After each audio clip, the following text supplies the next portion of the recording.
Well, we got a great show in store for you today in this week's podcast. In addition to talking about the market-moving events of the week and all of the economic data points that came out, we're also going to talk about the launch of the iPhone 6 and really how it shows the difference between the strengths that underlie the Chinese economy and the weaknesses in the U.S. economy. I'm going to talk about a recent loss that I had, or a partial loss in an arbitration in a case that nobody could have believed I could have lost. So we're going to talk about the facts of that and really, what it means not only for the security industry, but for people who want to have a business and have employees in the United States, how difficult the government makes that. We're talking a lot about the housing market rolling over, what's going on with the home builders, and how Fed policy is affecting the housing market. I talk about the new hotel minimum wage that Los Angeles City Council has just unanimously or almost unanimously passed, $15.37 an hour, I think, something crazy like that. So I'm going to talk about the effects that I see coming for Los Angeles. Also, you won't believe I get into a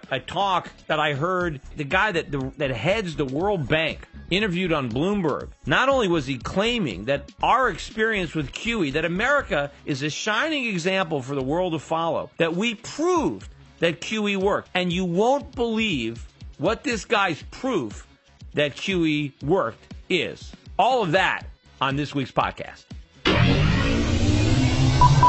make no friends in the pits and you take no prisoners. 1 minute you're up $500,000 in soybeans and the next, boom, your kids don't go to college and they've repossessed your Bentley. Are you with me? The revolution starts now. We have to pass the bill so that you can find out what is in it. Turn those machines back on! You are about to enter the Peter Schiff Show. Show me the money! If we lose freedom here, there's no place to escape to. This is the last stand on earth. The Peter Schiff Show is on. I don't know when they decided that they wanted to make a virtue out of selfishness. Your money, your stories, your freedom. The Peter Schiff Show. Well, we did get quite a bit of economic data points coming out on the week. Let me start with the final day of the week on Friday, where we got the revision for second quarter GDP. And analysts were looking for an upward revision. Remember, the last revision moved the quarter up to 4.2. And now we've got it up at 4.6, which was pretty much bang on with what the consensus forecast was. I think there was an improvement in our trade deficit, not as small, so it didn't subtract as much from the GDP. And also a bit of a bigger pickup in fixed non-residential investment.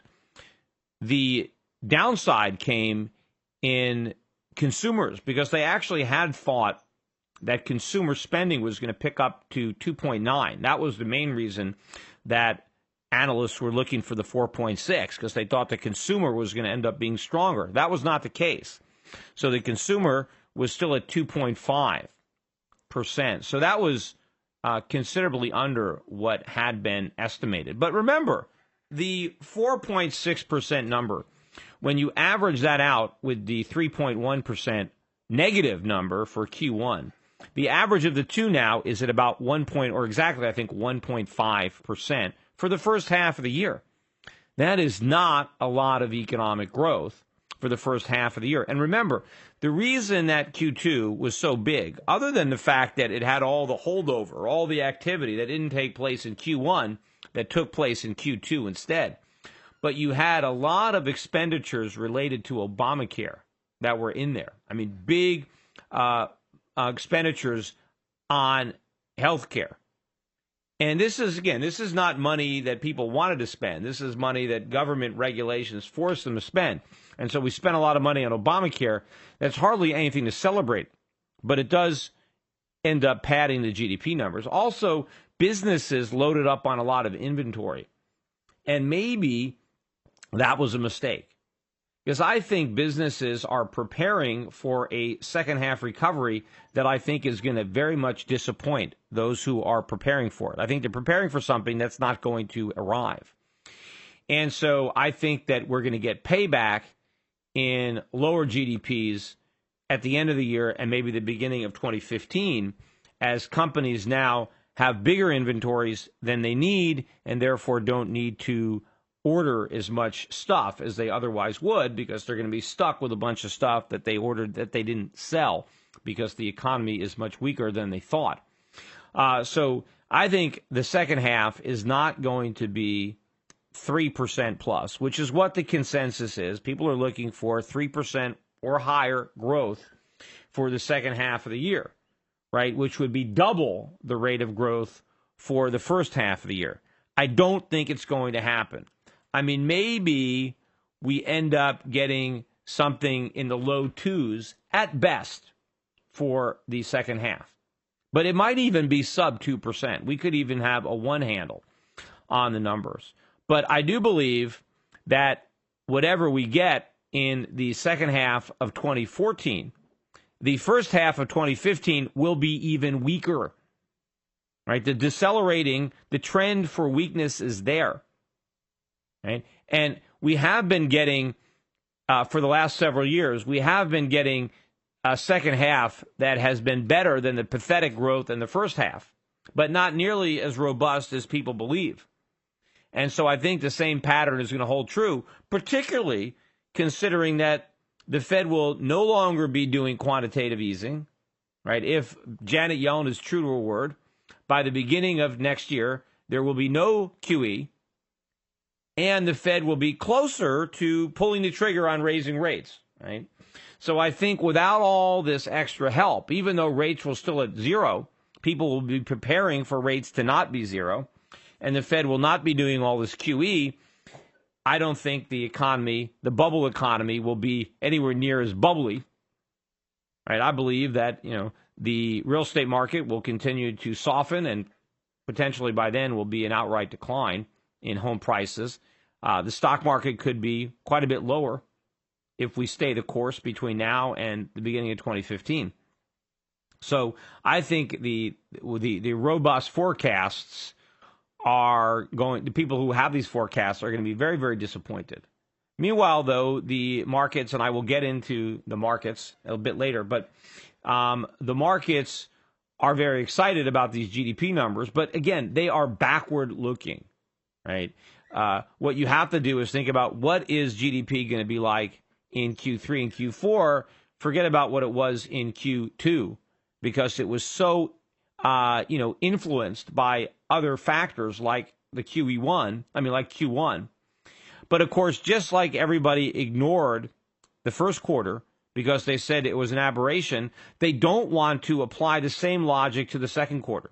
They want to look at the second quarter as if, hey, that's how strong the economy is. It's not, right?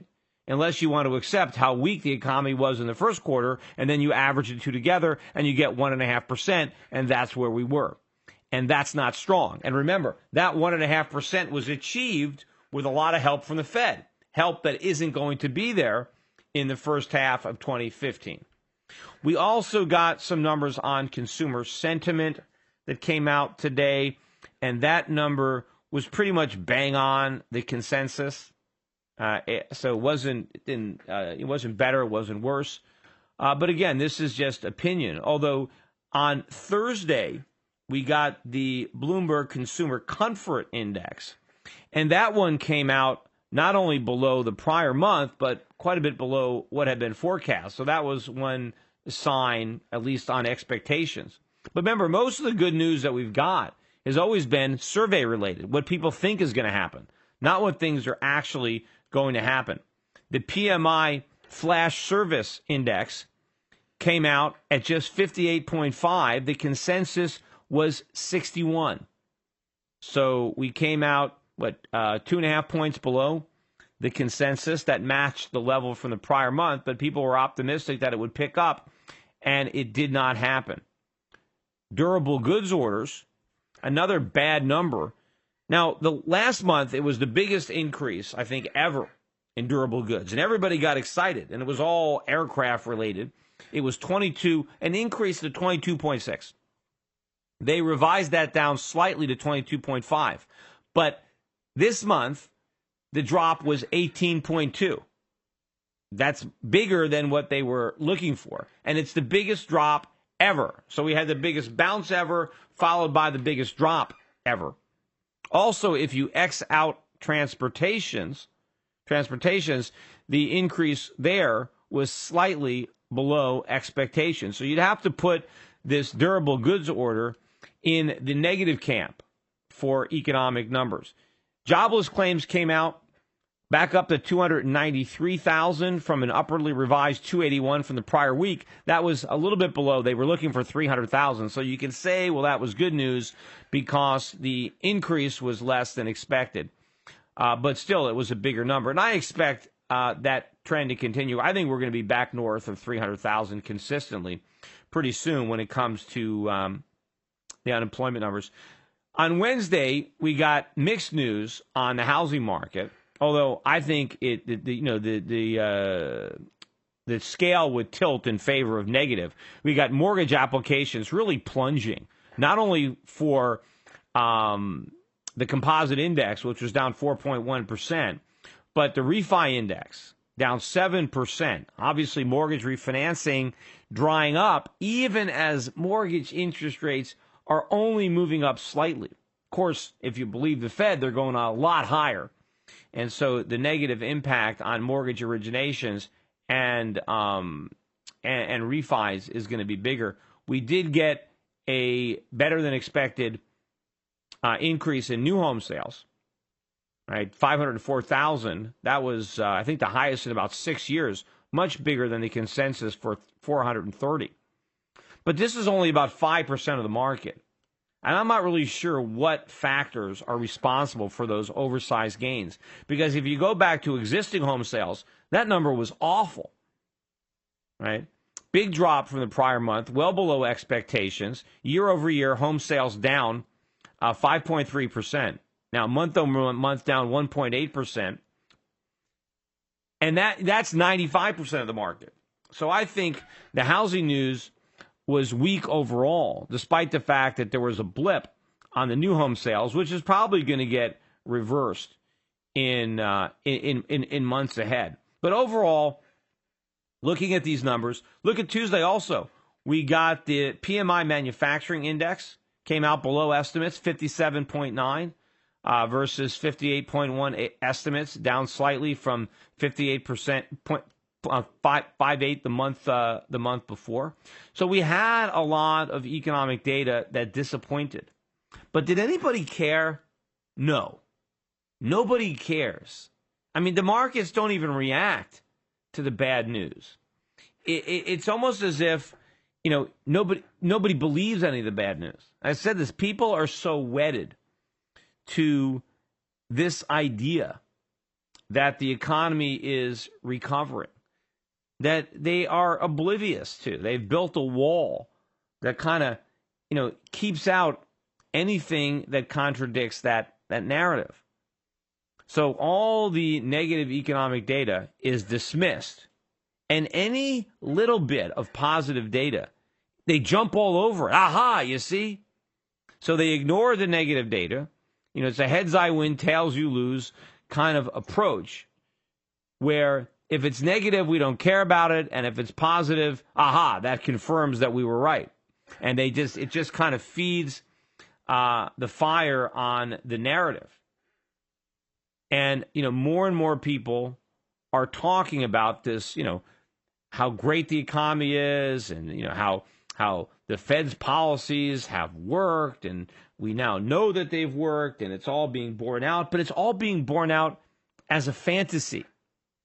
It's all based on forecasts, things that haven't even happened yet. It's more about wishful thinking. And nobody wants to connect any of the dots. Right? No matter how large those dots may be or how obvious they may be to see, nobody wants to connect them.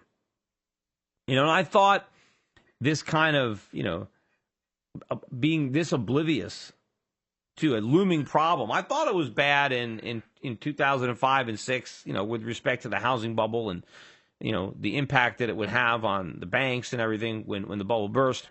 But this is by far a bigger bubble. And to me, even more obvious.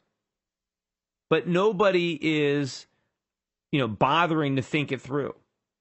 All of the assumptions that people have made, how most of them are, mutually exclusive, where they've assumed certain things are going to happen that are impossible to happen simultaneously. They don't even bother to think that out in their blind acceptance of the recovery story, where the Fed can raise rates and the recovery will continue despite the fact that rates are higher. And that the higher rates will have no impact on the over-leveraged banking sector, corporate America, the housing market, the U.S. government, that it'll just take it all in stride. That the housing market and other markets that have been totally dependent on cheap money, they don't need it anymore. In fact, they can be just as vibrant without it as they were with it. So you have to really just throw all rationality and all thought away in order to stick with this narrative, in order to run with this narrative. But that is exactly what is going on. And that's obvious by looking at what happened in the markets and how the markets really were seizing on the non-existent good economic news with respect to the U.S. economy. And again, it's the field of dreams economy. If we build it, it will come. If we pretend, if we tell ourselves, if we just click our heels together and keep repeating how strong the economy is, it's going to happen. And every time, the Fed talks or somebody talks, it's all interpreted as being good. Although the stock market had a rough week. Every day of the week, the Dow Jones moved by at least 100 points. 3 days, it was 100 points to the downside, or 100 more. I think we were down over 200 points on Thursday. But the Dow finished out the week up 167 right on Friday. But still, it was a down week for the stock market. And the broader the average, the worse it did. NASDAQ was, I think, worse than the Dow, and the Russell 2000 was worse than the NASDAQ. In fact, the Russell 2000 is all the way back down to where it was in October of 2013. That's almost a year ago, with no gain at all in the Russell 2000, despite the gain in the Dow. What is it? Maybe 7% or so I'm not sure exactly what it is over the last 11 months. But the broader market hasn't gained at all. And of course, beneath the averages, there are a lot of stocks that have really been clobbered over the last 11 months. Some of the hardest hit, apart from the gold stocks, and I'll talk about gold in a bit, but the home builders. And I've been pretty negative on this sector for a while, and we had a lot of home builders making 52-week lows this week. Some of these stocks are at 2-year lows, not just 1-year lows, but 2-year lows. I'm looking at this chart at KB Homes, and it's at the lowest price it's been since December of 2012. And more important, and it's just one random stock I just pulled up, but we're breaking through lots of support. So to me, it looks like these home builders have put in significant tops. There's a lot of technical damage done to these charts. And so if you look at a longer term price chart for a lot of these home builders, to me, there's really nothing there, no support there until you get down to the 2009 lows. Some of these stocks double bottomed in 2011, 2012. They retested the 09 lows, and then they had the rally up to 2013. But they're rolling over. I think we're going back down to the lows. And that makes sense. I've been talking about it on this podcast, on my radio show for months, that the housing recovery is over. It's over. And the market is rolling back over. We had pretty big gains in home prices in 2013 and 2014. Double-digit annual increases. That party is over. And we're about to experience the hangover. I'll talk more about the housing market later in the podcast. But the home builders, the price action in these home builders is certainly telling you that the market is going to slow considerably for houses.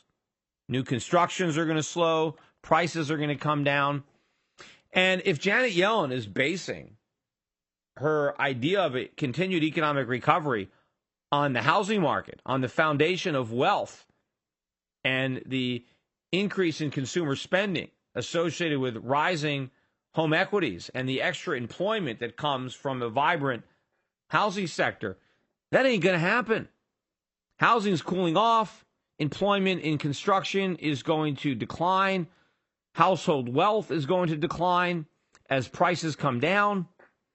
And remember, a lot of these houses were bought for cash. They were bought by foreigners who are now making money on their foreign exchange with the stronger dollar. So even if these prices come down in dollar terms, they might still be up in euro terms or yen terms.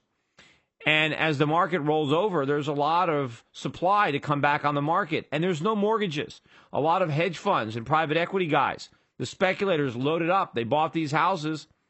When they can see the writing on the wall, they're going to want to sell. And, you know, one of the reasons that homes didn't go on the market in the housing bust of 08, 09 is because they were so underwater that the banks didn't let the property sell. I mean, the homeowner had no incentive because if they sold, they wouldn't even get enough to cover their mortgage.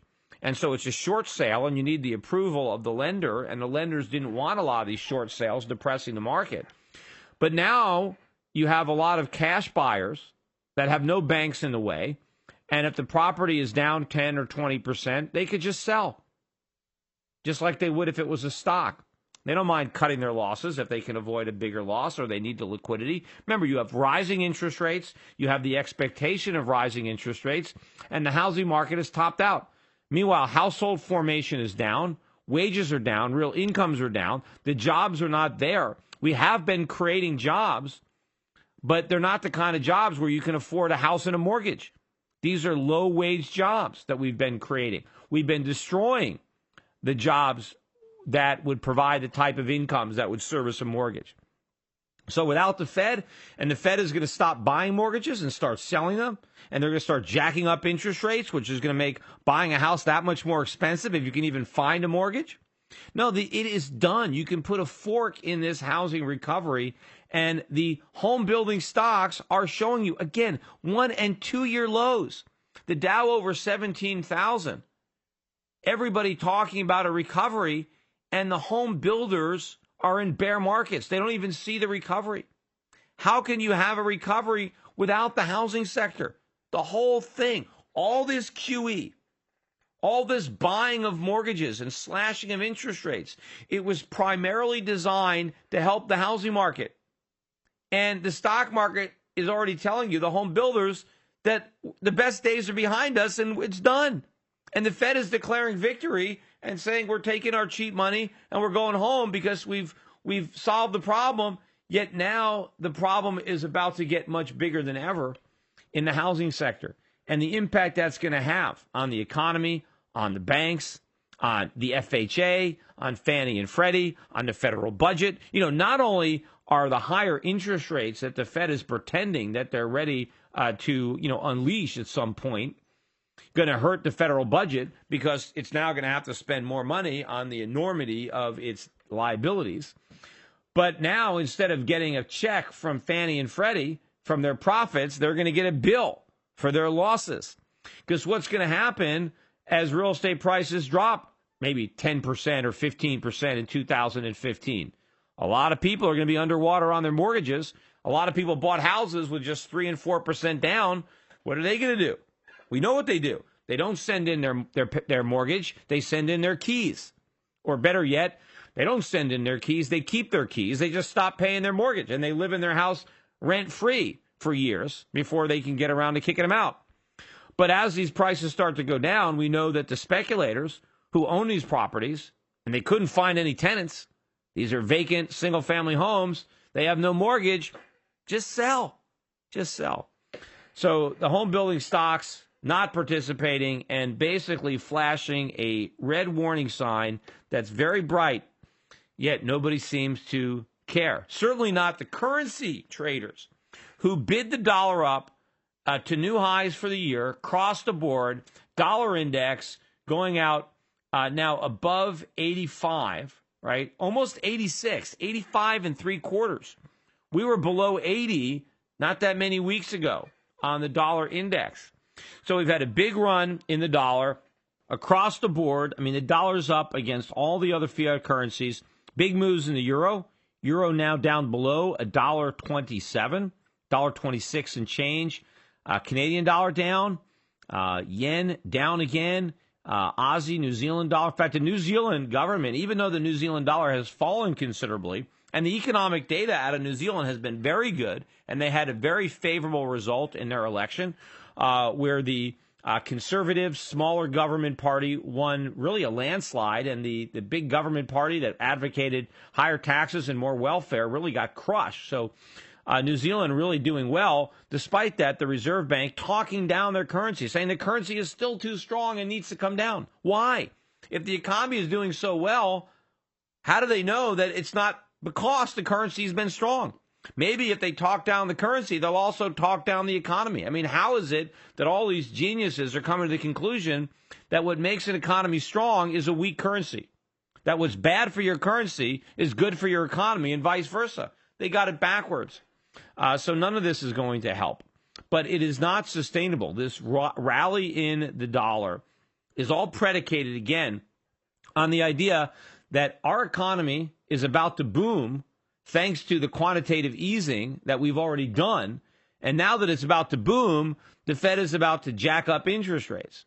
Whereas Europe and Japan are going to follow our example because they've been hesitant about doing QE. But now that it's worked so well in America, they're about to launch it in their countries. And so we're going to be raising interest rates while they're lowering theirs, even though they're already practically at zero. So they're going to be launching new QE as we're unwinding ours.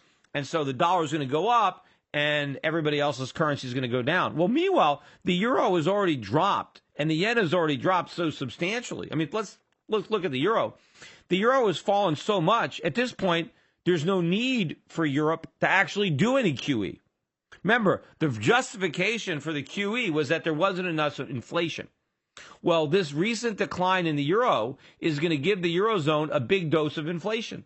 I mean, look at oil prices in euro terms. And in fact, oil was up this week in dollar terms. It closed the day up 86 cents. This is Brent.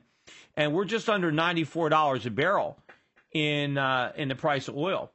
And last week we were down closer to 90. So this is a huge move up for oil prices in terms of the euro. And this looks like we may be putting in a bottom to this recent correction. I'm looking at oil price in the U.S., which have gone down from $108, which was the peak in July, down to just over 90. And now we're starting to rally. If we can get above 96, which I think is the next resistance, and if we can get above 96 next week, then we could rally back up to 104, 106. And if we do that with the euro at the current exchange rate, that is going to be a lot of pain at the pump in Europe, not just like the gas station, but electric bills. And all this deflation talk is going to be gone. Because now all of a sudden you're going to be seeing bigger increases in prices, food, energy. They can't ignore that. They can't say, oh, my God, we have this deflation scare when they're staring big price jumps in the face. So I think that they're never going to get around whatever this big QE program is that all the traders are assuming is going to happen in Europe. It may never happen because the weakness in the euro might have already taken the event that they're anticipating off the table. Meanwhile, the end of QE in America, which is something that everybody is also assumed, is going to be wrong too. Because our economy is rolling over, right? QE didn't work. It just exacerbated the problems and delayed the consequences. So everybody is looking forward to this booming economy in 2015 and 2016. Instead, we're heading towards another bust, another big recession, another financial crisis, unless we get more QE, which means we will get more QE, which doesn't mean we're going to avoid the crisis. It just means we're going to get a currency crisis, the opposite of what is happening now. Everybody is buying the dollar and selling other currencies, anticipating this booming economy. Instead, we're going to get a collapsing economy and we're going to get massive QE. And the interesting thing, too, from my perspective, is if you think about the 2008 financial crisis, preceding that crisis, right, everybody was still optimistic, but maybe they were becoming a little concerned about some of the problems in the housing market that began to emerge in 2006. But the dollar was weakening. The dollar hit its record lows in 2008 across the board. The dollar index was down near 70 in mid-2008. And gold was hitting new highs of about 1,000. I mean, it's higher now, but at the time, it had just had a steady march from under 300. So gold was going up. The dollar was going down, leading into the 08 financial crisis. The opposite happening this time. The dollar is going up. Gold is going down, leading up to this crisis. So people are doing the opposite. And when the crisis emerges that they do not expect, they are going to unwind these positions. Just like they dumped currencies and bought dollars and dumped gold in 08, they're going to dump dollars and buy gold, I believe, when this next crisis hits that they are unprepared for. But it's not going to start as a crisis. It's going to start with the Fed doing an about face. I don't know how much longer the Fed can maintain this pretense. Remember, after QE2, it took a while before they finally admitted that they would have QE3. I said it for long. You can go back and look at the interviews I gave and the talks I made on my radio show between the end of QE2 and the beginning of QE3. All I talked about was that QE3 was coming. As the Fed was denying it, nobody thought it was going to happen. Right? I had that bet with Steve Leisman that he refused to pay because he said it took too long. He said, there's not going to be QE3. Well, he said, it didn't happen immediately after the end of QE2. No, they waited. They waited a while before they sprung it on us. But I was sure that they had it up their sleeve the whole time. I knew that QE2 wasn't the end. Just like I know that this QE isn't going to end. Because it's not going to work any better than QE2 did. Why was QE3 followed up by QE2? Because QE2 didn't work. And is QE3 going to work? No, because it's the same thing, only bigger. So it's going to be followed up by QE4 or whatever it's going to be called. But they're going to do it again. They have to do it again. But they can't admit it now. They can't admit it's already failed. They have to pretend it succeeded for a while. So then when something goes wrong, the solution is just to do more of what we know works, instead of admitting that what they thought worked didn't. So how long is this pretense going to last? How much data is going to have to come out bad? I think what we need is another bad non-farm payroll number like the one we got last month. And we need to get a look at Q3 GDP, which I think could be considerably below the estimates. So we get some weak numbers for Q3 GDP. We get some weak numbers for the housing sector that's going to come out. And I think that's obvious that those numbers are going to continue to weaken. And we get some bad non-farm payroll numbers. And we start to get an uptick in the unemployment claims. We get back up above 300,000. Maybe we even see an uptick in the unemployment rate. And Yellen is going to have to blink. She is going to have to come out and say that we were data dependent and the data is weaker than we thought. And so we need to step back on the gas.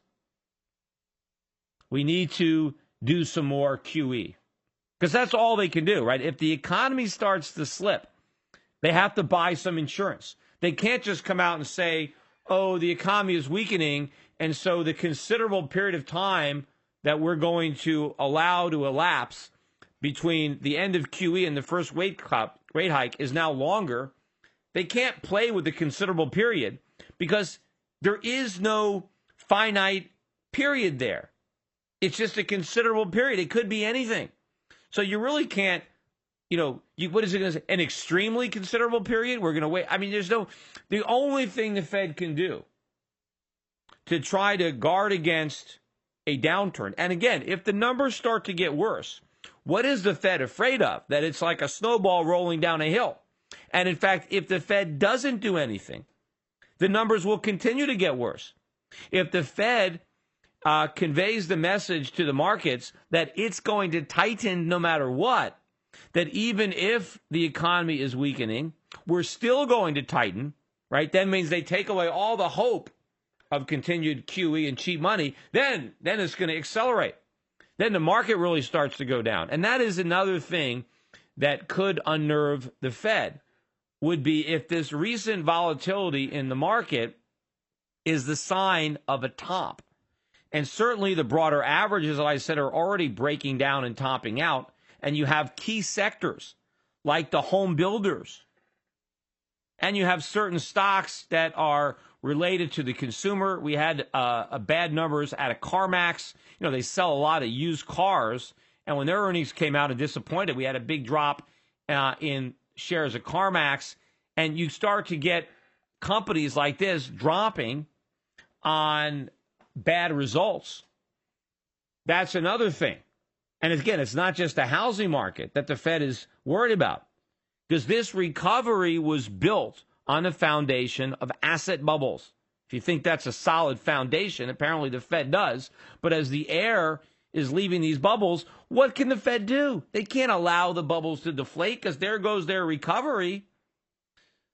So sometime between now and the end of the year, and maybe even, I don't know. I guess there's not that many months left, right? This is the end. In fact, the quarter is coming to an end. Maybe, I think it was today, the end of the third quarter, as far as the stock market, the end of September. I think so. Then we've just got, October, November, December. We got those 3 months left of the year. But we're going to get all the data on Q3. We're not going to get the data on Q4 until the beginning of next year. But in Q4, I think is going to be worse than Q3, because I think the trend is going to decelerate. And I do believe that retailing this Christmas is going to be very, very tough. And I think that is going to usher in a whole new round of layoffs at a lot of these retailers, especially with more minimum wage hikes kicking in. An added incentive. You're selling less stuff, yet you have these higher payroll expenses.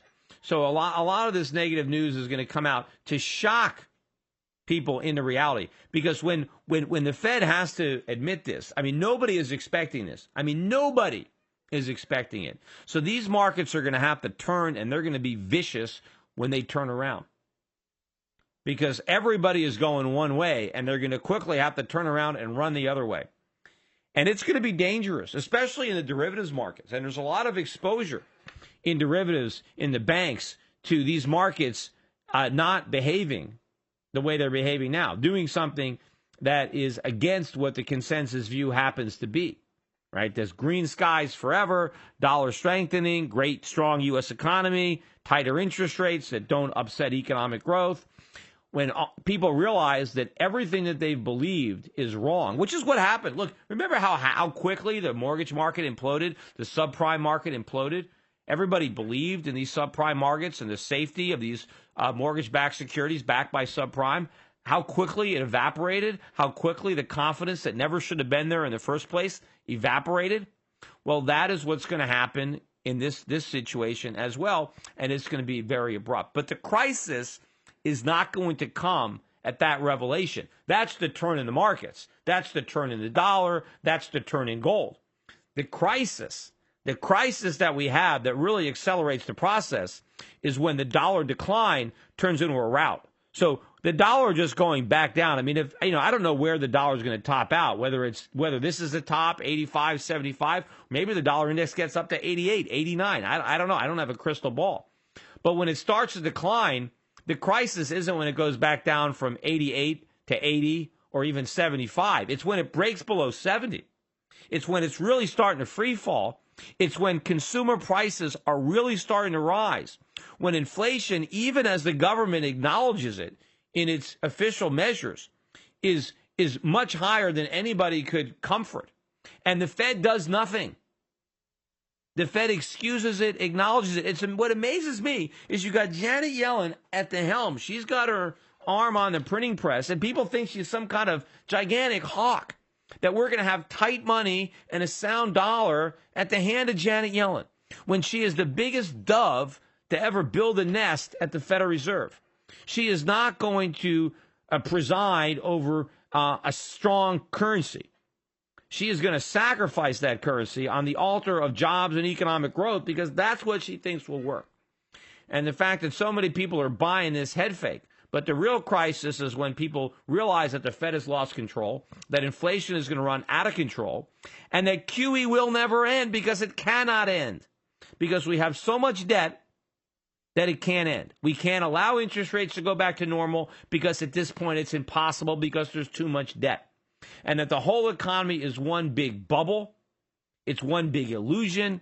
And all the Fed can do is to keep the illusion alive as long as possible. But once the bondholders, the dollar buyers wake up and realize it's an illusion, the dream is going to turn into a nightmare for investors who are not prepared, and for Americans who are going to be confronted with a rude reality when it comes to our true status and our true standard of living.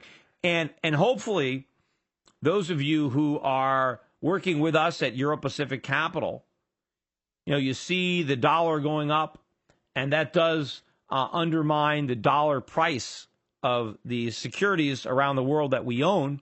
And as people maybe take a look at their statements for the quarter, and they notice that there has been a decline, the vast majority of that decline is currency related.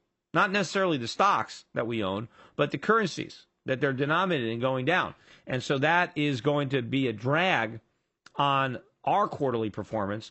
But what people should do, and whether you're have an account with us or not, you should take advantage of this phony dollar rally of these idiots who are piling into the dollar because they believe in a fantasy that is impossible, because they have, they've lost all rational thought. They believe in things that can't possibly happen, and take advantage of the price action, of the anomalies. Take advantage of the overvalued dollar to use your dollars to acquire foreign currencies and then foreign denominated assets, buying stocks around the world with your overpriced dollars, by selling these dollars to the fool who doesn't understand what is about to happen, who really believes all this nonsense about what the Fed is going to do and what the U.S. economy is going to do. And you take advantage of that mispricing of assets, or in this case, currencies, to sell your overvalued dollars and accumulate undervalued foreign currencies and buy assets on the cheap in those countries, and take advantage of this. Use this opportunity to your advantage. Don't be upset. Oh, the foreign stocks I own have gone down. Think about the opportunity. The dollars I still own have gone up. So let me do something with them. Let me convert them. Let me take advantage of this moment, this opportunity given to me by the markets and all the fools who don't know what I know. And let me sell these dollars and buy more of these foreign stocks and bonds and build a better portfolio and be prepared for the real crash that is definitely, in my opinion, coming. The Peter Schiff Show.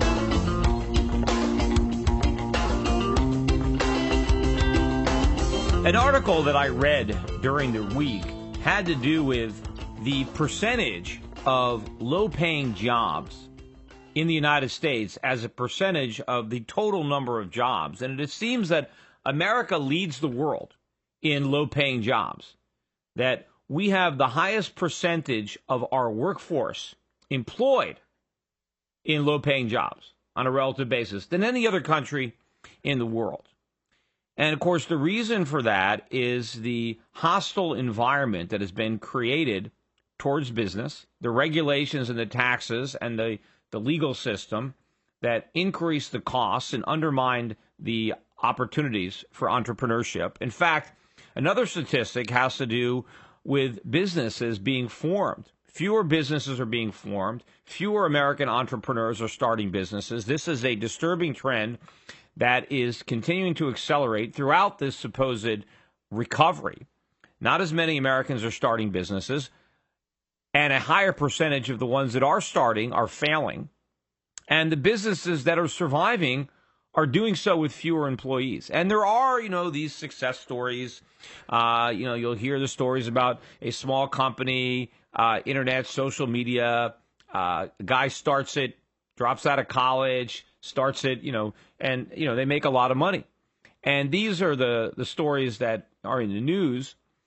And they're percentage-wise, it's like, winning the lottery. But these companies that go public and make multi-millionaires or billionaires out of their, 20-something founders, they don't have many employees. And so you've got these very successful companies that employ very few people. So the opportunities are drying up. Right? That's why household formation is falling. And those households that are forming, they're headed by a renter increasingly, not an owner, because the type of jobs that are being created do not deliver enough after-tax income to support a house. But what are we doing, right? What is America doing? What is the government's response to these disturbing trends? It's not to try to examine the root cause, to try to figure out why are so many higher-paying jobs being destroyed, and why are so many Americans now underemployed in menial, low-paying jobs, right? Instead of trying to figure out why that's happening, the response is, well, let's just force employers to pay people more money. That's the solution. Higher minimum wages, right? People are earning low salaries. Let's just force employers to pay low-skilled workers or people doing low-skilled jobs. You can be overemployed. If you're an astrophysicist, but you're cooking French fries, it doesn't matter how much you know about physics, you don't need any of that knowledge to cook those French fries. Just because you even understand the dynamics of the process involved in, how they're cooked, you don't have to know anything to cook them, and so just because you're smart, it's your productivity. You could, if Einstein is cooking French fries, he's not going to be any more productive, than, your typical moron who's cooking French fries, right? Unless, he comes up with a more efficient way of doing it. But chances are he's not. It's just all rote mechanics, right? So what they're doing is they're trying to find ways of forcing employers to pay more money. And it's going to backfire. It's not going to work. One of the most recent examples is what's going on in Los Angeles with this new minimum wage that they've just enacted. City Council have passed it. So it might have one more hurdle to go before it's, cast in stone. But the City Council of Los Angeles, by a vote of 12-3, so I guess there's 3 members of the City Council who aren't morons. Although, for all I know, they objected to it because they thought the wage was too low. I don't know if I should give them credit without actually knowing on what basis they objected to this minimum wage.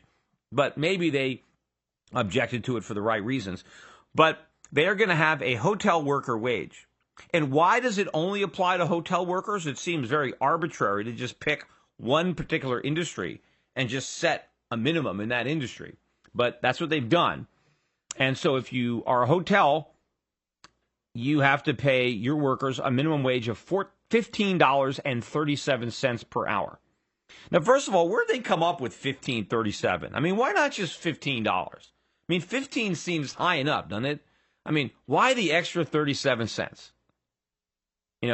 What's the point? You're complicating all the math.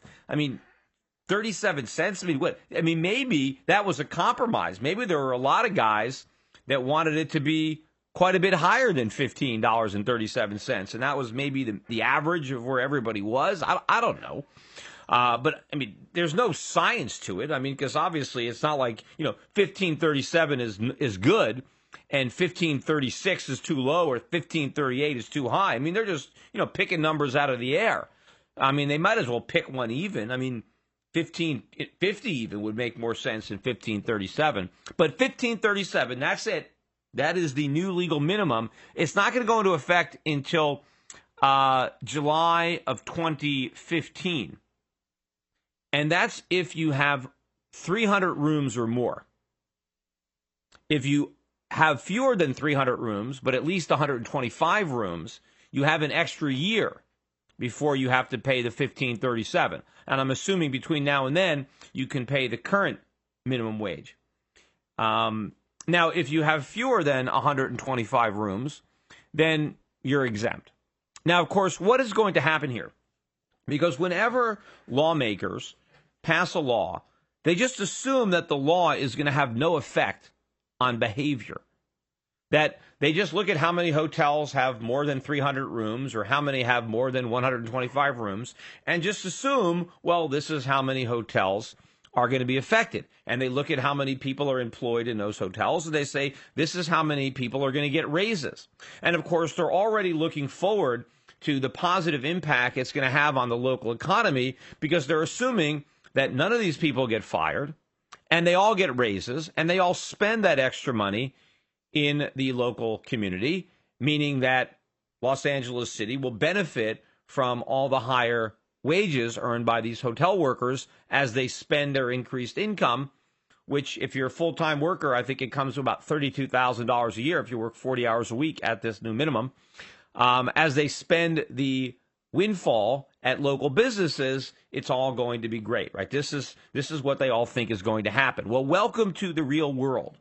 What is going to be the practical result, right, of this?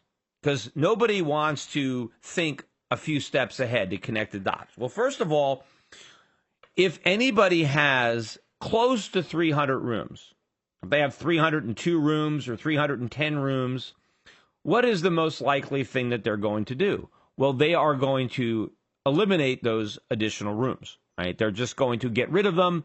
They will shut them down, and so they will not be required to comply. The same thing will happen a year later for the hotels with 125 rooms. If they have 126, 130, they will most likely just get rid of a few rooms to be under the exemption. And so what does that mean? Well, that means, A, not as many people are going to get the raises that are contemplated. But number two, there will be fewer hotel rooms available to rent, which means the prices of the rooms that are still there will go up. And it means that there will be fewer rooms available, which means maybe some people who might otherwise have checked into a Los Angeles hotel will check into a hotel in a neighboring city because the rooms will fill up. So there's fewer people to go out to a restaurant or go out to a museum or do whatever. So that backfires, right? Because none of the people get raises. They have to charge more for the hotel rooms, and maybe they get fewer guests. That's number one. Now, what about the mega hotels, right? The hotels that have 500 rooms or 600 rooms, right? Obviously, they can't get rid of half their rooms, so they're going to have to deal with this minimum wage increase. So how might they deal with it? Well, one way is just to raise the prices of their rooms. But of course, if they do that, it makes their hotel rooms less competitive relative to smaller hotels, which are not subject to the minimum. And so when they raise their prices, well, they're not going to have as many guests.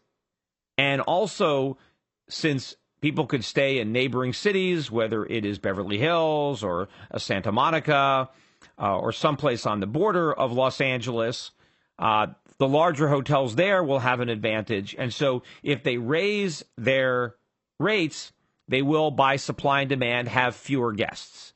And because they have fewer guests, they will not need as many employees, whether it's, bellboys or chambermaids or valet parkers or whatever it is. If they're not going to have as many guests because they're charging fewer guests, higher prices, well, then they're going to lay people off, right? So now jobs are eliminated and you have fewer tourists staying in Los Angeles. The same thing might happen to big conventions, because a lot of the people that come to Los Angeles in the city limits and stay in these big hotels downtown, these are convention businesses, right?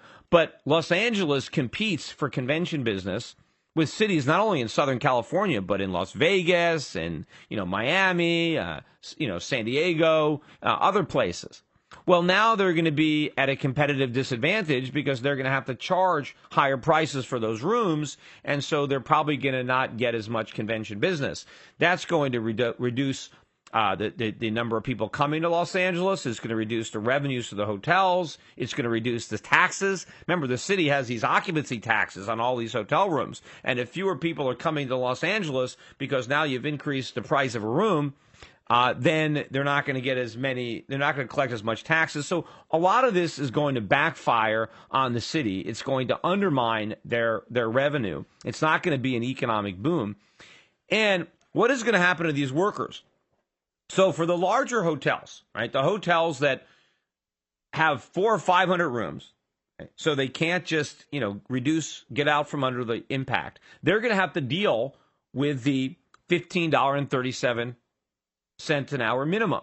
Well, how are they going to do that? Well, number one, we know they're going to lay a few people off because they're going to raise the prices for their rooms. They're not going to have as many people staying in their hotels, so they're not going to need as big a staff. That's number one. Number two, they will try to find more ways to economize and get by with fewer workers now that you have to pay them more. So maybe there will be less in the way of services for the hotel guests, more things that they can do themselves. By the way, the hotel operators were arguing that tipped workers should be exempted from the minimum, or they should allow the tips to be included in the $15.37 per hour figure, but that's not going to happen. So if you're getting tips, so if you're a bellhop, if you're a valet parker, if you're working at the hotel restaurant, you still have to get paid the $15.37 an hour, even if you are receiving tips on top of that, right? Which would mean that your income would be well in excess of the $15.37 an hour. So, yes, the hotels will cut back somewhat. So maybe more people will be, wheeling their own luggage up to their rooms, or maybe more self-parking as opposed to valet, or, whatever it's going to do. Or maybe they'll give you a bigger incentive, not to ask for your sheets to be laundered every day or your towels to be replaced every day. They'll try to find ways to reduce the amount of service that is required so that they can reduce the number of people that they have to hire. So there will be some other net jobs lost. But here's another important aspect that everybody overlooks. So hotel workers are making whatever, $8, $9 an hour. And now all of a sudden they're making $15.37 an hour. And this is, jobs that would normally pay $8 or $9 an hour. Now, a lot of people are going to want these jobs, right? Because they're really overpaying. They're forcing hotels to pay higher wages for unskilled labor than they would force, a department store, a restaurant. So now the highest caliber people, right, are now going to be the ones that get the job, because everybody is going to want to work at these hotels now. If you're working, and you're getting $8 an hour, $9 an hour someplace else, you're going to want to send your resume over to one of these hotels, right? I mean, and now the hotels, now they're going to, now they say, well, we got to pay $15.37 an hour. So who do we want to have these jobs? Do we want to just give the current workers a big raise? Well, not really. I mean, they're not $15.37 hour employees. I mean, maybe they were the best we can do when we were offering $9 an hour, but now that we got to pay $15.37, we can, get a whole different caliber of people to take this job. And they're going to get people. They're going to get people, number one, that are nicer looking, that are better dressed. I mean, maybe they wear uniforms, but people that just are more pleasant to look at, more attractive men and women to take the jobs. They're going to get people who are more articulate, that have a better command of the English language, more educated. They're gonna look at resume. Maybe now they just want college grads. I mean, if they're paying $15.37, they could just say, we want you to have a bachelor's degree. Forget about all these high school dropouts. I mean, they can have all sorts of criteria that they didn't have before, because now they're paying all this extra money. And remember, there are a lot of people now in this economy that are losing better jobs. Let's say somebody, was making $50,000, $60,000 a year, and because of high taxes and high regulations, they lost their job, and now they're looking for a job. they might take one of these hotel jobs at $15.37 an hour. Maybe that's the best they can get. Now, so if you're currently got a guy who's, never earned $50,000 a year, he was just a guy making minimum wage, well, you could fire that guy and you can hire the guy that lost his $50,000 an hour job.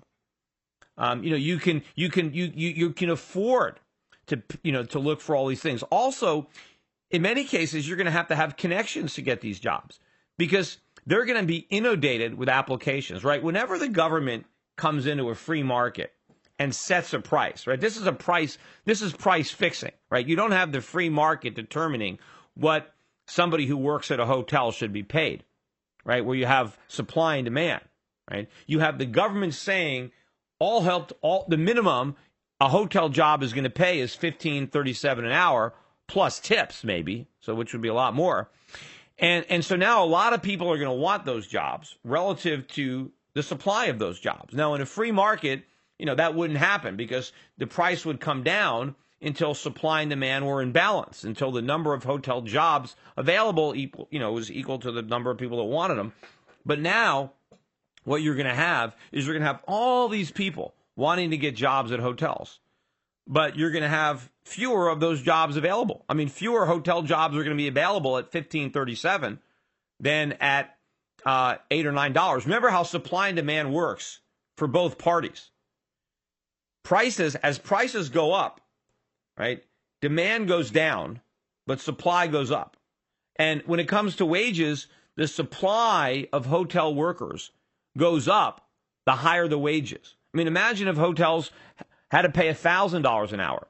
Well, pretty much everybody in the country would want to work at a hotel, right? If it was $1,000 an hour, almost everybody would be sending an application. Everybody would. But how many jobs would be available? Well, if you forced a hotel owner to pay each guy $1,000 an hour, I mean, there might not be any jobs available, right? So it would be a massive shortage. Everybody would want the jobs, but none of them would exist, right? So as prices go up, as you force employers to pay more money, the demand for those workers goes down, but the supply of those workers goes up because they want the money. So now you've got the government coming in and they create a big surplus of hotel workers and a shortage of hotel jobs. So what happens? How do you clear it? Well, one way is going to be, connections. Getting a hotel job, again, a lot of it is going to be about connections, favoritism. Who do you know? How do you get one of these plum jobs? What strings can somebody help you pull to land one of these jobs? And so a lot of these jobs might end up going to the children of hotel executives. Hey, I got a high school kid, he needs an after-school job. I'll get him a job, as a valet bellhop or parker or something, because these are great jobs. They're better than they can get if they go anyplace else.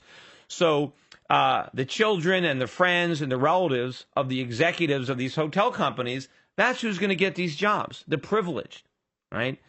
The people who have these jobs now, who actually need these jobs, they're going to lose them. They're not going to stay there. There's going to be massive turnover. These, a lot of people, maybe some of these actresses and actors who are working at some of the restaurants, they might decide, what, the hotels are going to be working a hotel now. They might not have worked there before, and the hotels didn't want to pay them. They didn't want to pay these guys the extra money because they said, it's not worth it. I'll just hire, a guy, I'll hire this guy. He's not as attractive. He doesn't speak that good English, but, it's fine. He can do the work. But now that I got to pay all this extra money, well, why not? I might as well spruce up my image a little bit. Especially since I have to charge more money, since I have to charge my guests more money, they expect to have a nicer looking, more professional staff, right? And so this is what's going to happen. So all these people who are clapping and are so happy that they're going to get raises, they're going to get pink slips. Lots of people are going to get fired. It's not going to be a net economic benefit for Los Angeles. It's going to be a drag on the economy for Los Angeles. If anything, it's going to be a benefit to the surrounding cities, which will now have an advantage and will pick up additional business that is lost by Los Angeles. It might benefit hotels in other states that win the convention business that Los Angeles can no longer accommodate. right? There's going to be all sorts of changes in behavior to get around this minimum wage.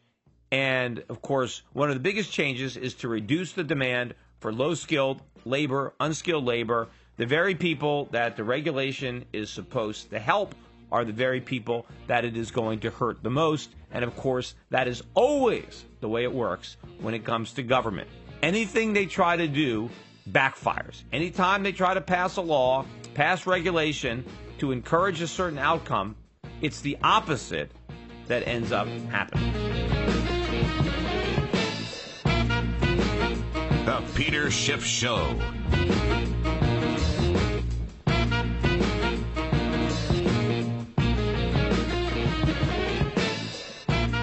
Today's financial advisors behave like pro wrestling TV commentators. They scream that the recovery is strong, debt is manageable, inflation is low, and that the Federal Reserve has everything under control.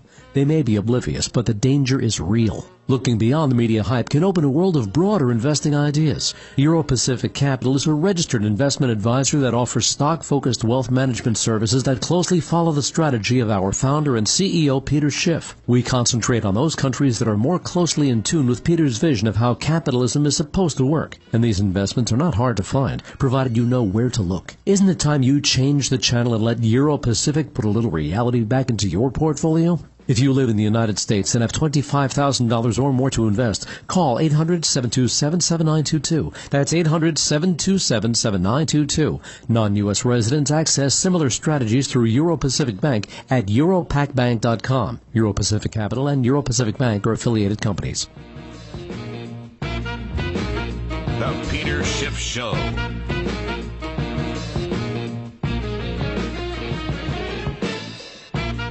We got some housing news during the week, and it was a bit of a mixed bag, although from my perspective, the negatives would outweigh the positives if you are a bull on housing. And, of course, remember, the Federal Reserve is a bull on housing because they are betting the recovery on the housing market. Right? I mean, you've heard that expression, don't bet the house. Well, obviously the Fed is betting the house because they believe that the housing market is driving the recovery, and they believe that the housing market will continue to recover even absent the Fed's support, which I think is a ridiculous exercise in arrogance or ignorance, or I'm not sure what, hubris. But let me go over some of the data that came out during the week. First of all, on Monday, we got existing home sales, and that is the bigger part of the market, right? You have existing home sales and you have new homes.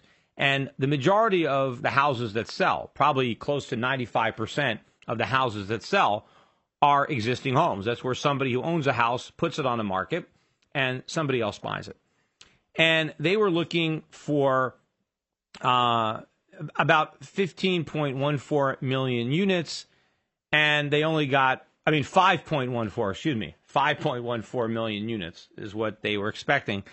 And they got 5.05, which was a pretty big miss on the total numbers. Existing home sales month over month were down 5.8%, and they were down 5.3% year over year. And that's following a 4.5% year over year decline in the prior month. So you're seeing a significant decline in housing sales, resales, existing homes, and price gains are also slowing. So prices are barely up now. I think they're up 4.8% year over year. And at one point, it was about double digits. And so now the prices are coming down. Pretty soon, we're going to be printing negative year over year prices, which will show a bear market in home prices. Now, on Wednesday, we got more bad news when it comes to mortgage applications. Mortgages, the composite index was down 4.1%. Purchases were down slightly, just 0.3%, but refinances were down 7%. So a big drop in refinances and a smaller drop in purchases. Net composite index still down 4.1%. Again, the housing market is slowing, and the Fed is still blowing wind in the sails, right? They're not blowing as much. The Fed is still buying mortgages. They haven't stopped yet. They haven't started selling. I'm going to get to that in a second. But they're still supporting the market, and the market is already imploding. The only positive data, if you're a housing bull, was new home sales, which surged to a 6-year high. They were looking for 430,000 new homes selling, and instead we got 504,000. That is a big spike. I mean, some regions, I think out west, had a 50% gain, and this is the highest prices paid, I think, for new homes on a price. So what is going on there? Because to me, that's a bit of an aberration. Maybe it'll just, reverse itself next month. I don't know what seasonal factors might have come to play. But maybe it's some of the foreign buyers. Maybe it's some of the more high-end buyers that snapped up some of these new houses. Maybe that's why some of these home builders in their last survey were so optimistic, because there was a rush of new home sales. But that came at the expense of the existing home sales market, which is a much bigger piece of the market, and I think is a much more reliable indicator than what happens with about 5% of the housing market. But maybe some of the foreign buyers or high-end buyers, maybe some new projects, they snapped them up. I don't know. But I think overall, on balance, the news coming out of housing on the week was negative. But I had another thought, and I commented about this on last week's podcast. But if you recall, last week's podcast, I went over the Q&A with Janet Yellen, and she was asked about the unwinding of the balance sheet and how long it would take. And she said it was going to take a long time. And she said that, if we don't sell anything, if we just let our balance sheet naturally unwind, just let bonds and mortgages mature and not roll over the maturing principal, which is what they're doing now. See, today, anytime a bond matures, they just take whatever money they theoretically get and they use it to buy a brand new bond from the Treasury. So, they just roll it over so the balance sheet doesn't shrink. But Janet Yellen says if we stop doing that, if we let the bonds mature and we just ask the Treasury to repay the loans and we don't make a new loan to enable it, right? She said that the balance sheet will return to normal by the end of the decade, or return to its pre-crisis level or something close to where it was pre-crisis, which would mean about $3.5 trillion less, smaller balance sheet. Well, one interesting part about it is the mortgages. Right now, the Federal Reserve has about 1.7 trillion rather, in mortgages. And one of the things that Janet Yellen also said is that when the Fed shrinks its balance sheet back down to normal, that it will just own treasuries, meaning that it will sell all of its mortgages and just keep a portfolio of treasuries, which is what it had prior to the 2008 crisis when it didn't own any mortgages. Well, that would mean that over the next 5 or 6 years, the Federal Reserve is going to have to sell about 1.7 trillion worth of mortgages. Actually more, because it's still buying mortgages. It's going to be buying them for a few more months, right? And so it's going to have to sell, maybe it's going to have to sell like $1.8 trillion worth of mortgages. Now, they can't just let the mortgages mature, because I took a look at the books, and most of these mortgages aren't maturing until after 2030. I mean, these are long-term mortgages, right? The average American's got a 30-year mortgage. These mortgages aren't coming due between now and the end of the decade. Maybe if somebody took out a mortgage in the 1980s rather, maybe it's coming due by the end of the decade. But if somebody took out a mortgage in 2003, 2004, 2005, they're not paying that thing off by 2020, not even close. A lot of these guys, they're negative AM. A lot of people that bought houses 4 or 5 years ago, they owe more than they originally paid. They're further off from paying off their mortgage than when they closed escrow. But so you've got these maturities going out through 2030. So the only way Janet Yellen is going to get rid of all the mortgages that she's holding is if she sells them. Now think about this, because for the last year or two, the Federal Reserve has been the biggest buyer of mortgages, right? They've been buying mortgages in the secondary market. That has helped the housing market. Why? because mortgages are more valuable when you have the Fed willing to buy them. Banks are more willing to make a mortgage if they know they can sell it to the Federal Reserve at a profit, right? The Fed's there buying. And the Fed deliberately bought mortgages in order to stimulate the housing market by making banks more willing to lend because the Federal Reserve was there to take the mortgage off their hands. It was creating a market, a value, putting a bid under these mortgages. Well, what happens when the Fed is not there? Well, now the banks don't have that cushion. They don't have that big buyer for their mortgages. So now they're going to be much more cautious about their loans because they don't want to make as many loans, and they want the loans to be more solid. They want stricter lending conditions. They want, tighter ratios of mortgage debt to income, bigger down payments.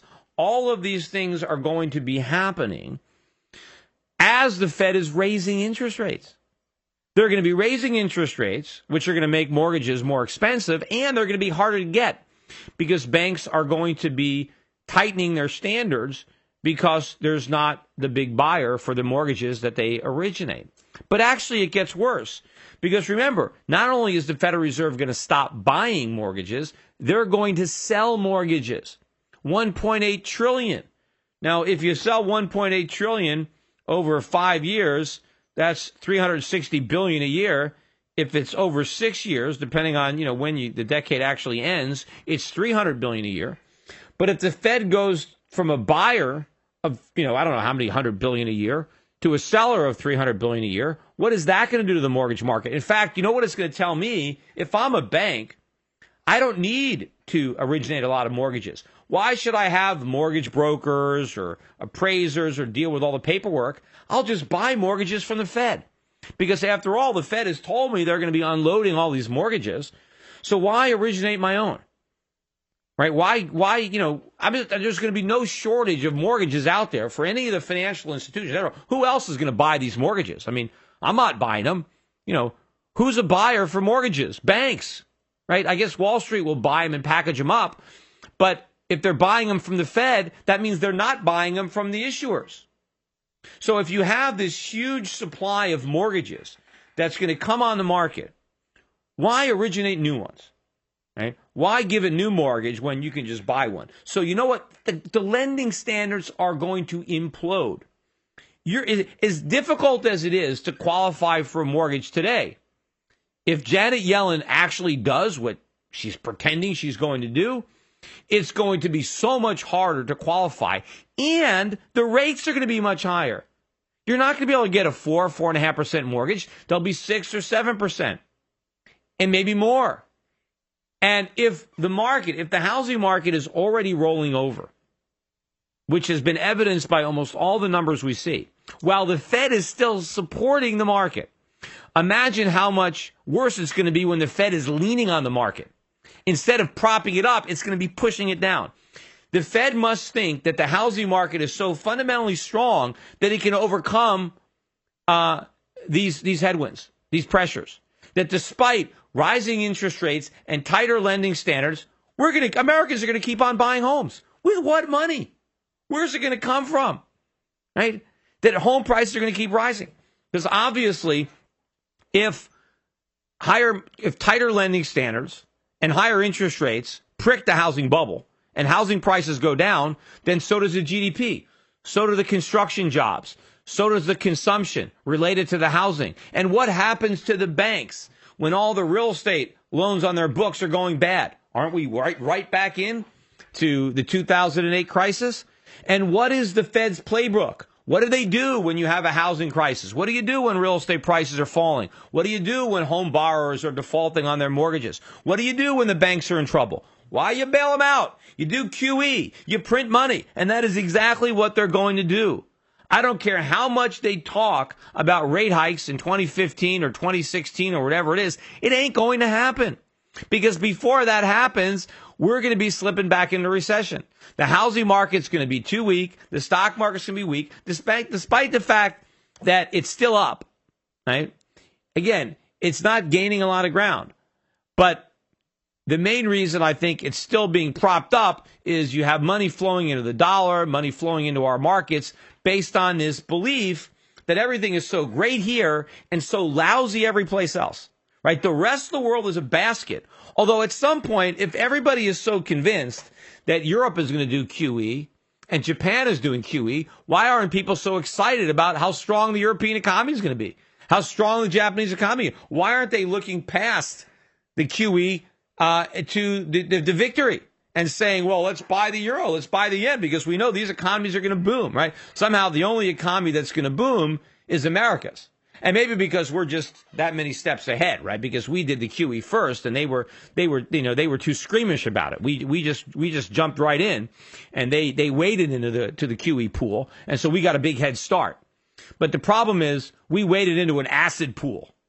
I think that's what's going to happen is the Japanese and the Chinese are going to, when they see us fry, and maybe they've only burned their toe, they're going to realize, we're going to be the sacrificial lamb when it comes to QE. We're not the poster boy for the success of QE, but for the failure.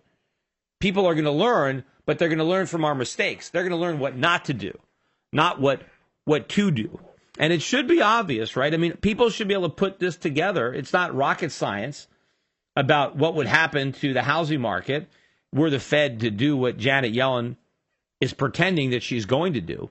But, nobody wants to question anything, right? They just want to live with the fantasy, right? As I said, just like a little kid, doesn't want to try to question how Santa Claus can theoretically deliver all these presents in one night and how he can, get down all these chimneys and do all this and not miss anybody, and and all the other things that you have to accept blindly to believe in it. Kids just want to enjoy Christmas. They want to enjoy Santa Claus, and they don't think about it. And if they did think about it, well, their mental capacities are still developing, so maybe they don't think about all the intricacies. At some point they do. At some point they do stop and scratch their heads and they figure it all out. But it seems that economists and traders are even more ignorant. They never figure it out until it's too late. They need the safe to fall on their head. They need a big event to open up their eyes. But right now they just have no incentive to do that. They want to enjoy Christmas. They want to enjoy the presents. They don't want to question where they came from. They just want to enjoy them. And so right now people are making money based on this false narrative, whether it's making money buying dollars and shorting the euro or shorting the Swiss franc or the yen or the Australian dollar or the Canadian dollar or shorting gold or buying, internet stocks or whatever stocks people are buying. The narrative is working, and it works until it works. And when does it stop working? When reality rears its head. When will that day happen? I'm not smart enough to figure that out, but I am smart enough to prepare for it because I know that eventually it will happen. And I don't think that it's that far off into the future in the scheme of things. It's probably not weeks away, but it's got to be months away. I don't think it's years away.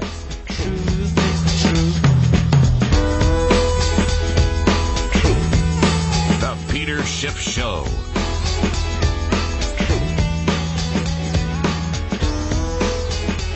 Well, Bill Clinton, former President Bill Clinton, the potential former first gentleman Bill Clinton, gave his annual Global Initiative conference in New York City. And I happened to be watching an interview with the head of the World Bank. Guy's name is Jim Young Kim. He's a Korean American. He actually is a medical doctor, and he's an anthropologist, so not sure how he ended up heading the World Bank, but that's his current job. And he's talking about Europe, right, and what Europe needs to do to stimulate the economy. And the woman who's interviewing him, and I don't recall her name, and again, it's probably not that relevant, but she says, well, do you think there's going to be a lot of QE in Europe? Like, it looks like they're getting ready to do a big round of quantitative easing. What do you think about that? Well, we sure hope so. And they're going to be buying some bonds.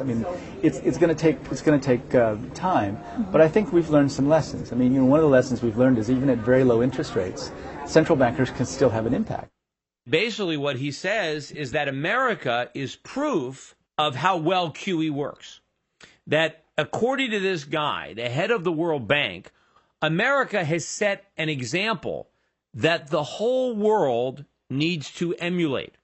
Right? The example that austerity does not work, that when you have a problem, you stimulate, right? If you have too much debt and you have an asset bubble, and the solution is more debt, right? That if you're drunk, you drink more alcohol, and that's what gets the party going, right? That we've proved that. We've proved the Austrians wrong and the Keynesians right, that a huge dose of money printing, of inflation, is all that's needed to restore economic health, right? We've proved it.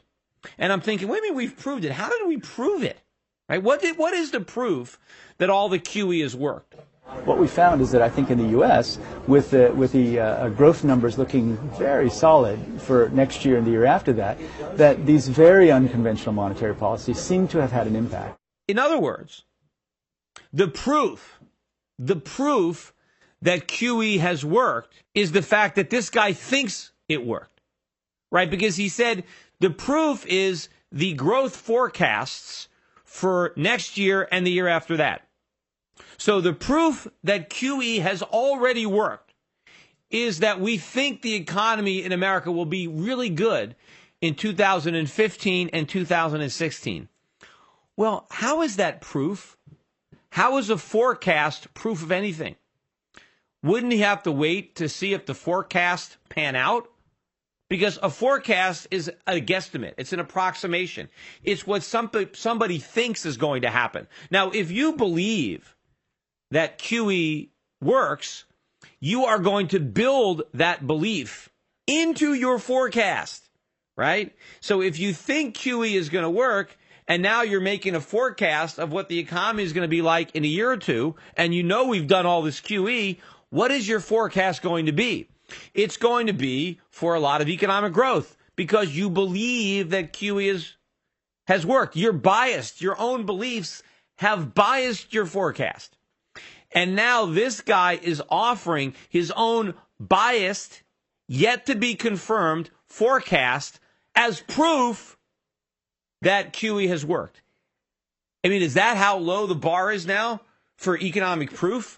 The proof is what we think is going to happen?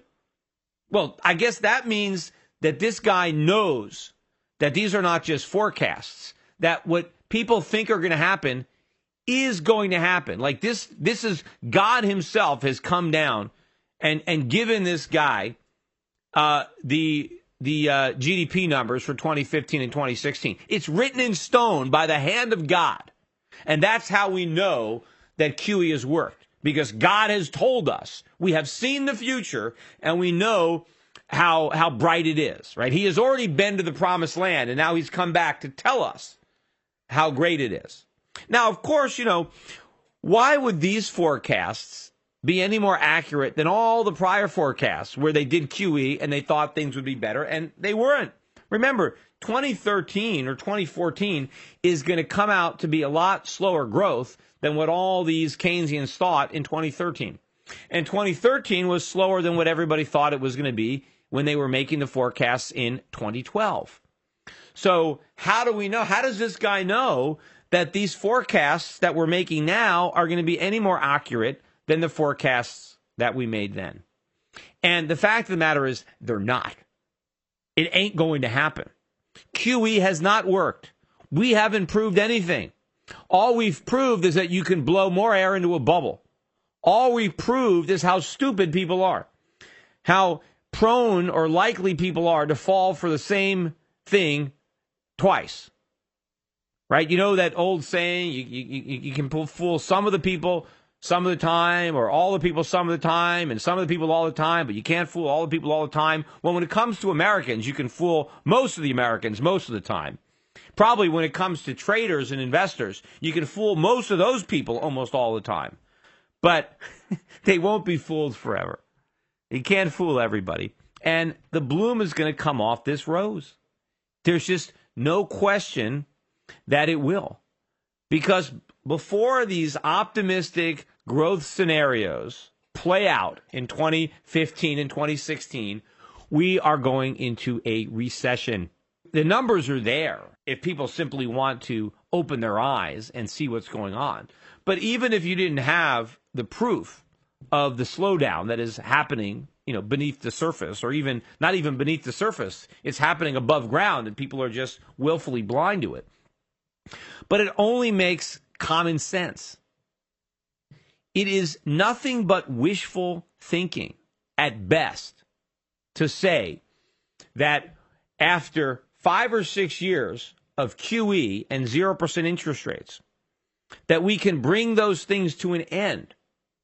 And the economic recovery that we believe we created, which is based on asset prices and excess consumption financed by debt and inflated asset prices, that we can take away all the air from the bubble and that the bubble won't deflate. In fact, the bubble will continue to expand while the air is being withdrawn from the bubble. I mean, under what, world of physics can that happen? Right? You take away that QE. You've taken away the source. It's kind of like, in comic book character Superman, supposedly the source of his power is the yellow sun, right? Krypton was this red sun, and he got to Earth, and there was this yellow sun, and that's where his power came from.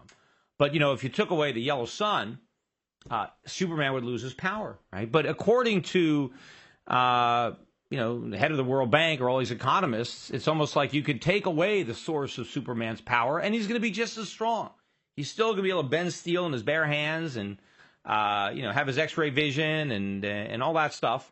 But obviously, that can't happen. You can't remove the source of the power and then expect the power to persist absent its source. Yet that's what everybody believes. Everybody believes that Janet Yellen can take the air out of the bubble. Right? They could raise interest rates and not only not do QE, but reverse the process. Instead of blowing air into the bubble, they can suck it out. Yet the bubble's going to keep on growing as if you were still blowing air into it. Right? That real estate prices and stock prices were going to continue to go up, despite the fact that the Fed is tightening and not easing, even though the ease was designed to lift asset prices.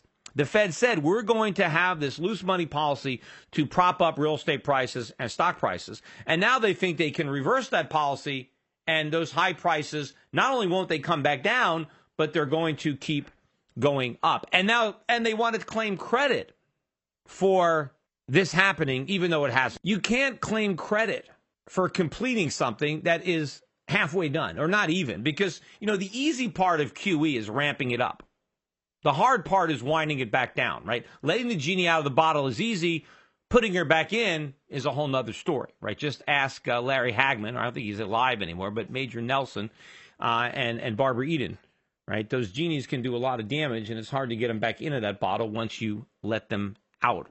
Or maybe that was Jeannie's sister. That was really hard to get into the bottle, but it was still Barbara Eden. But the point is, the hard part is still coming. It's like, a pilot doesn't claim credit for a successful flight while the plane's still in the air. You got to bring the plane back down to the ground.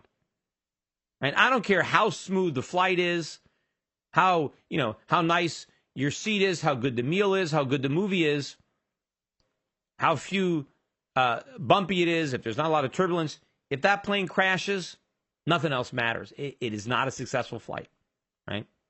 On the other hand, even if it's a lousy flight with a lousy movie and you're in a center seat, you're sandwiched between two fat people, if that plane lands, that's a much more successful flight than the comfortable flight that crashed. Yet they want to claim credit for QE, even though they haven't ended the process. They cannot claim credit until they've raised interest rates back to normal, until they shrink the balance sheet, which means get rid of $3.5 trillion worth of bonds and mortgages. If they can do all that, and the banking system is still sound, the economy is still growing, the stock market is still high, the real estate market is still high, the GDP is still growing, if they can pull off this miracle, then go ahead and say, I told you so. But until now, to have the head of the World Bank claiming that we've proved anything, that we're an example of anything, that we're an example that the world should emulate before you even know what it's going to be like. I mean, it'd be like saying that, Malaysian Airlines, before those last couple of planes went down, to say, look, yes, they've had a great safety record. Everybody should emulate Malaysian Airlines, and then the planes crash or they're shot down, whatever happens. It's going to be worse if you emulate America, because this is going to end in disaster. This guy is clueless if he thinks that this is going to end well, if he thinks that these rosy forecasts are actually going to pan out. It's kind of like if you're a drug addict and you claim that, you've successfully kicked the habit. And what is the proof that you've kicked the habit? The proof is that I plan on checking into rehab next year. Well, what kind of proof is that? You're still doing drugs. All you have is a plan to go to rehab next year. But you may be too drugged out to even show up. I mean, anybody can talk about something they're planning on doing, but that doesn't prove anything, right? How many of your friends have told you about their intention to go on a diet? At least they usually don't tell you, they don't brag about how much weight they've lost. And when you ask them, well, wait a minute, you haven't lost any weight. Well, I plan to. That's the proof that I'm going to lose it. I've lost it. I know I'm 300 pounds, but I'm planning on losing 100 pounds next year because of this great diet. And that's proof that I've lost the weight because I'm forecasting that I'm going to lose it next year. That is what this guy, the head of the World Bank, is saying with respect to quantitative easing. The proof that it worked is that we think it's going to work. The proof that it worked is that we think we're going to have all this economic growth next year. Well, what if we don't have all that economic growth? Are they going to say, well, I guess that proved it didn't work? No. You know what they're going to say? That just proves we need more. Because that's what they always say. If we don't get the economic growth because we have the QE, it's only because we didn't have enough QE. It's never because it didn't work. It's always because we didn't do it big enough. So that's all they're going to say. Because that's all they ever say. But ultimately, the world is in for a rude awakening. The financial markets, the currency markets, the metals markets are in for a rude awakening when this fantasy comes colliding with reality. I mean, I thought back in 2005 and 6, 7, that people were delusional. I mean, how could people be missing these problems that I saw so clearly, right? And I thought this was nuts, that people couldn't see this. Well, this is much, much worse. I mean, as stupid as I thought people were back then, I mean, they're way, way stupider now. I mean, they're basically relatively intelligent on that type of scale compared to how they are now. I think that globally, we have reached an unprecedented level of ignorance or stupidity or blindness when it comes to the economy. I mean, as blindsided as the experts were by the 2008 financial crisis, and believe me, right, they were all blindsided. Oh, my God, how could this have possibly happened? Nobody could have seen this coming. Oh, what, Peter Schiff? No, that perma bear? Oh, well, he didn't see anything. Nobody could have seen this. As blind as they were, they're even blinder now. I mean, imagine the things they're going to say. And all the stupid things that they did in the aftermath of 2008 because they were so surprised and understood so little about what they had done. Imagine what they're going to do this time. Imagine what these geniuses are going to concoct to combat this much, much greater crisis that we are careening towards at the moment that nobody sees. Everybody thinks we've done everything right. Everybody thinks that we are the poster boy of economic success. The Europeans and the Japanese should just blindly follow our example. Not blindly, follow it because it's worked so well. Little do they know that we're leading them off the edge of a cliff. But I think the good news is they may be able to pull back in time. But America is going to go over that cliff.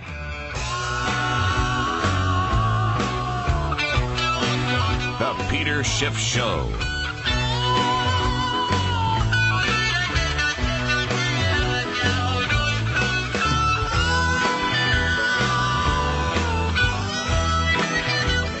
of the other stories of the week is the rollout of the new iPhones, iPhone 6, iPhone 6 Plus, and most of the stories have to do with the huge demand, right? All the people are gobbling these phones up, they're waiting online, they're snapping them up as soon as they can, and I guess the implication is, well, we must have this strong economy. I mean, you know, these phones are not that cheap, and Americans are just buying them like hotcakes, right? I mean, so this must be a sign of a strong, vibrant economy that, you know, so many Americans can afford to buy iPhones. But I think that what's really going on here is not evidencing a strong economy, but a weak one.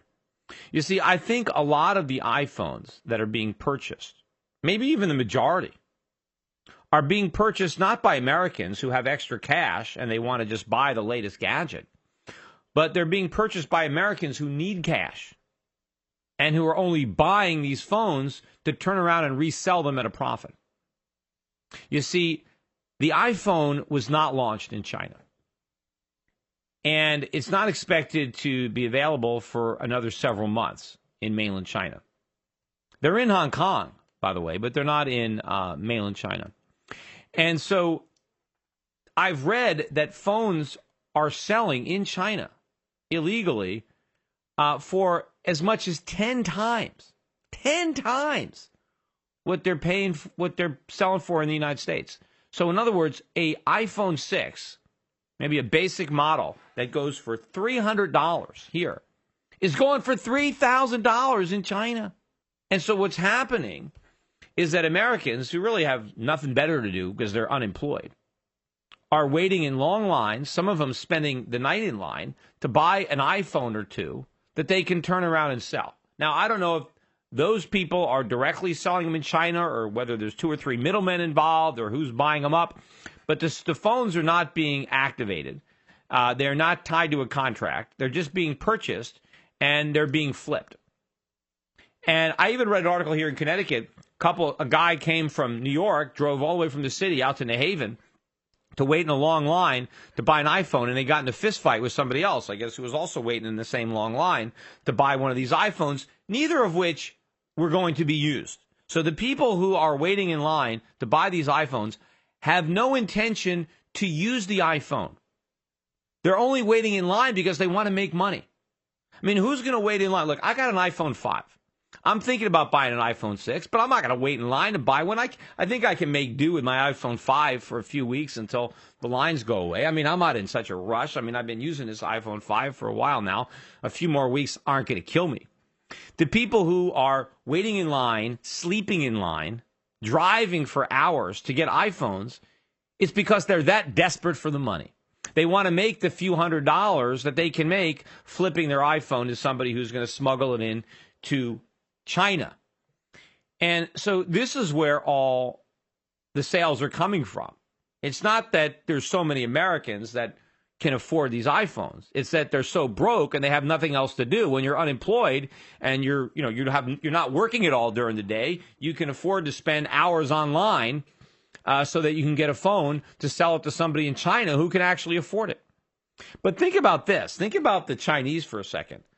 How bad could things be in China, right? People are now talking about, oh, the Chinese economy is slowing down. Yet the Chinese are willing to pay $3,000 to buy an iPhone? And Americans are willing to wait in line for days to buy that iPhone, to flip it to them? I mean, which country is poor? Where people don't have jobs and can spend all their day in line waiting to buy a phone so they can sell it to someone in China? Or the guy in China who's willing to pop $3,000 to be the end buyer of that phone? It seems like the boom is in China. The bust is in America. We're the poor saps that have to wait in line all day to buy a phone that we can't even afford to use. And the Chinese just buy it, and they're willing to pay all this extra money because that's how rich they are. I mean, think about it. How much money must these Chinese have in order to spend $3,000 on a phone that if they just waited 2 or 3 months, they could buy the phone for $300? Which also, this is more evidence, as if we needed any evidence. Of course, it's overkill. But all this talk about deflation, right? You got these Keynesians saying, oh, we can't have deflation, right? If people think prices are going down, nobody will buy. right? They say if prices are going to fall by 1%, if consumers know that the item that they want to buy will be 1% cheaper a year later, they're not going to buy it. They're going to wait it out. They're going to wait a year to get it for 1% less, right? Something costs $100. And if I think it's going to cost $99 in a year, I am going to refuse to buy. I am going to wait for that cheaper price, right? That is why we need to have inflation. We have to make sure that nobody believes that they can wait and get a better price. Because if they believe they can wait and get a better price, they'll wait indefinitely, right? Nobody will buy. That is the deflation argument. Well, here you got the Chinese blowing that argument to smithereens. Because you got Chinese buying iPhones today, when if they just waited 2 or 3 months, they can get them 90% cheaper. They can get them 90% cheaper in 2 or 3 months, and they still won't wait. They're still buying them. What does that tell you? It does. This is all nonsense. People buy the things that they want when they want them.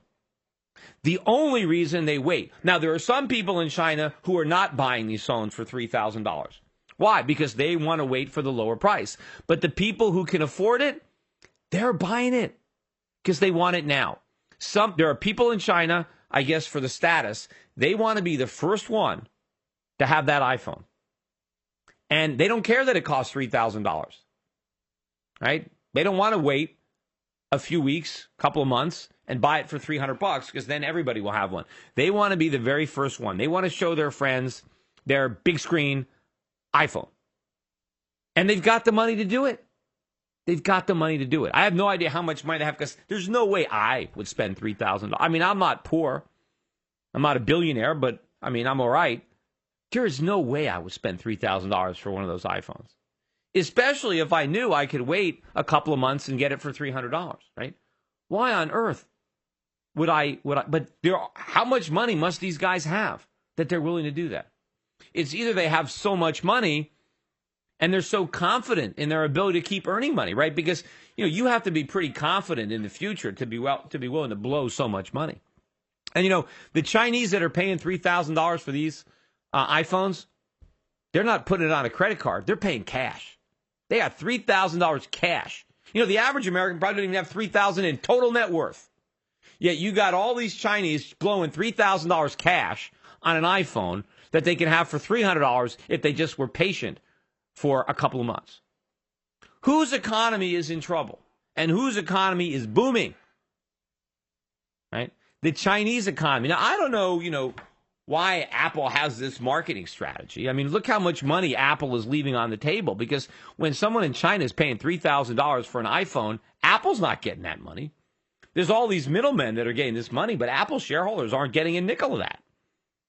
Now, I don't know, maybe the frenzy that they have in America, maybe all the images and how quickly they sell out, creates maybe some extra publicity and maybe makes the phone more desirable because now the Americans who want them, they have to wait to get it. And, sometimes it's like if you have to wait for something, it makes it more appealing. Like, the old, the Studio 55 model of a disco is you have a big crowd out front and you don't let people in. And then you keep a crowd, and then that makes people want to get in because it's like, oh, there's a big line. It must be really good, And then when you finally get inside, you feel like you've accomplished something. You're somebody special because you're inside. But, of course, once you get inside, then you find out that the real club is, in the VIP room upstairs, and now you got to wait to get in there, and you're probably never getting in there. So you never really make it. But then the people who are in the VIP club, well, they really feel special. So what I think maybe Apple tries to do is by creating this false shortage, by having all these Americans rushing in to buy phones that they're going to smuggle into China, now the other Americans feel, oh, my God, this thing is so popular. I mean, everybody wants it. Well, I want to buy it too, and I don't mind waiting, but I'm just going to feel so happy and fortunate when I finally get my iPhone because, so many people want it. But if these phones were available in China, then this would not be going on. I mean, you would not be having this frenzy to buy these phones. Now, whether this is a grand design that Apple has, publicity stunt, free PR, because it seems they do give up a lot of money based on, why not just sell these phones. I mean, if the Chinese are really willing to pay $3,000 to have the iPhone early, why not just launch an advanced, hey, we're going to come out with a limited supply of iPhones in China. If you want to be the first to buy them, here's what they cost. We're going to have general rollout in a few months and, keep that. Although, I don't know, maybe part of the allure of getting it early is the fact that it is illegal. I've often said that about drug laws. The government makes it illegal to smoke pot. And for many people, pot smoking now becomes more glamorous, more cutting edge. I mean, it shows, I live life, to the fullest, and I don't follow the rules, right? I'm a bad boy. Remember on that Seinfeld episode when George Costanza became the bad boy, all of a sudden he got the girl. The girl wanted to date the bad boy, and so smoking pot when it's illegal.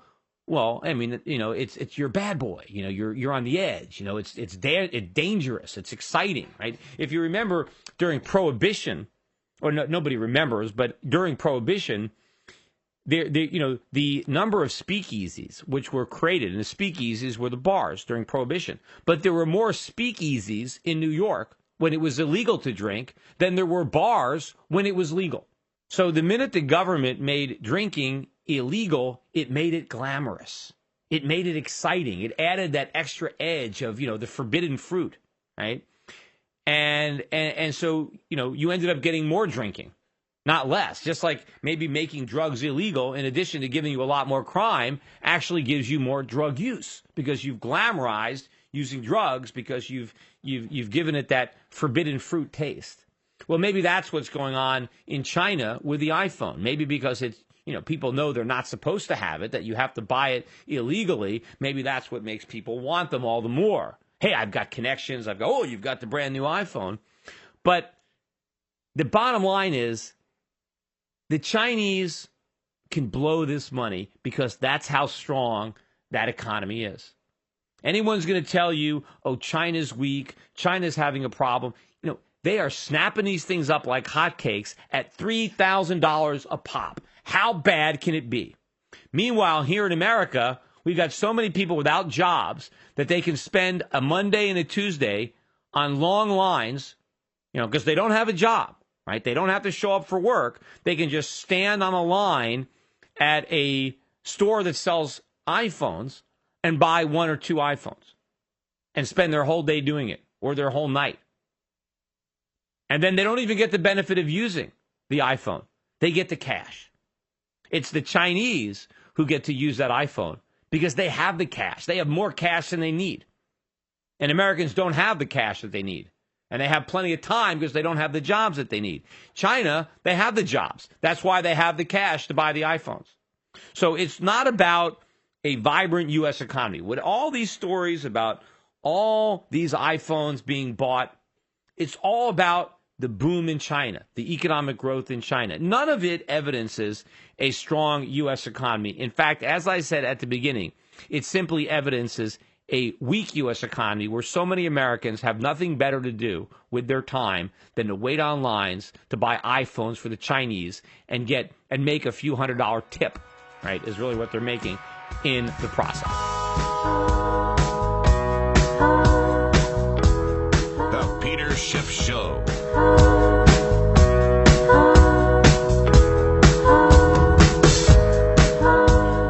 Those of you who have been listening to my radio show throughout the years, you've heard me talk a lot about the risks inherent in running a business, particularly in the United States, given the litigious nature of our society, and particularly to the extent that you happen to employ people, which is why I try to discourage people from hiring, because the more people you hire, the more legal liability you assume. And of course, in America, it seems like nobody takes responsibility for their own actions. If somebody does something foolish and suffers a loss, it must be somebody else's fault, right? Nobody ever accepts responsibility for what they do. They want to blame somebody else. And the courts are very happy to do that, and the lawyers are happy to participate.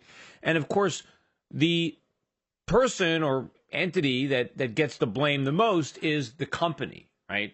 If you are a business owner, if you are an employer, you are the one that everybody blames for everything. And you're the one that always gets sued. And it seems like courts or juries or arbitrators always feel sorry for the little guy. And although in many cases the business owner is himself a little guy, but still it's the perception that the businessman, well, is rich and has all this money. And the U.S. court system really acts as another mechanism of redistribution of wealth from people who have money to people who have less money and who are perceived to be more deserving of the money. Well, that recently happened to me in a arbitration that I just lost in Florida. And this is an arbitration which, nobody would have thought, if I told them the circumstances, they would laugh. Oh, that can't be. I mean, you can't possibly be responsible for that. Well, I mean, America is probably the only country where such a lawsuit would even be filed, right? Otherwise, it would just be thrown out of a court. But not only was it filed, but it proved meritorious in that the plaintiff won a judgment. Now, he didn't win everything he asked for. I mean, I guess thank God for that, right? Because they always ask for the moon. And so the guy didn't get everything he wanted, but the fact that he even got something is a disgrace. So let me just explain the circumstances so you understand what it's like in America today and how difficult it is to own a business. And this is not a difficulty that exists in a free market, because businessmen have a lot of problems to worry about without the ones that the government and the lawyers just superimpose on top. It just complicates the process that much more and basically makes it that much harder for businesses to get started or to stay in business, to grow. But anyway, so I had a broker who shall be nameless, who I fired. And we fired this guy for cause. It wasn't like we just fired him because we were downsizing. We actually thought he wasn't doing a good job. And so we fired him for cause.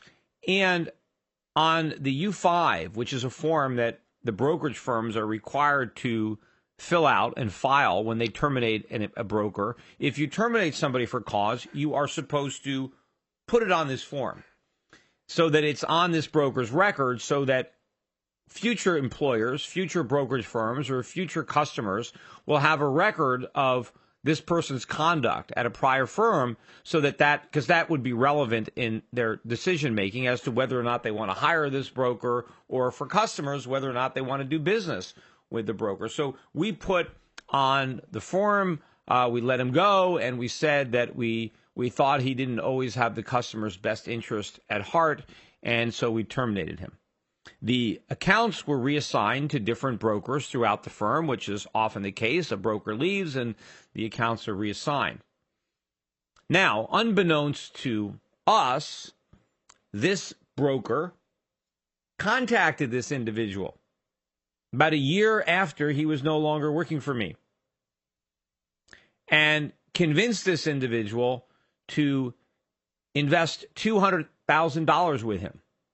He wasn't part of another firm. He didn't get another job. He just theoretically created his own hedge fund, and he contacted his former client, who was still my current client, and got him to invest $200,000 with him. And he ended up losing $160,000 of the $200,000. He got $440,000 of it back. And the way he got it back is he contacted my firm after he had lost his $200,000. And the broker that he was using was very helpful in trying to pressure my former broker into at least returning the $40,000 of his $200,000. But apparently all the rest was gone, and so the money wasn't there. But my broker helped this client get back $40,000 of his $200,000. But he then sued me for the remaining $160,000, plus interest and lawyer costs and punitive damages and all the things that they wanted. Now, you might say, well, why, how am I responsible for this? And the reason I'm responsible, according to this guy, and now according to the arbitrators, I'm responsible because I didn't tell him that we fired his broker. And I didn't tell him why, even though I did tell him on his U5. And if you would have Googled this guy on the internet and you could have brought it up, broker check, all the information was out there. And of course, he could have called up our compliance department, his branch manager. He could have called up me and he could have said, hey, your former broker has approached me with an investment idea. What do you think of this guy? What do you think of the idea? Should I invest in it? He didn't do any of that. He simply claims that we didn't tell him that we fired the broker. Now, he also claimed that he did tell his current broker about the idea, but he has no proof that he did. He claimed that he emailed him about it, but he couldn't find the email. Or he said he didn't have it. We have no record of receiving such an email, despite the fact that we have to store all of our emails indefinitely. So the broker said he had no knowledge that this individual was investing with our former broker. But basically, the arbitrators ruled in his favor, not totally. They didn't, they said I had to pay him $40,000 of the $160,000 he lost because they claimed that I violated my fiduciary responsibility to this customer. How? It's beyond me, especially when you consider what this guy did. My former broker told this client in writing that he was going to take his $200,000 and gamble with it on the outcome of sporting events, that he had a system to pick winners, and he was going to place bets on sporting events in a casino online, the Betfair Casino in London. And he had my client fill out forms in which the client signed that he knew that all this money was going to be used to gamble on sports and that he might lose all of his money, right? And that he was willing to do it.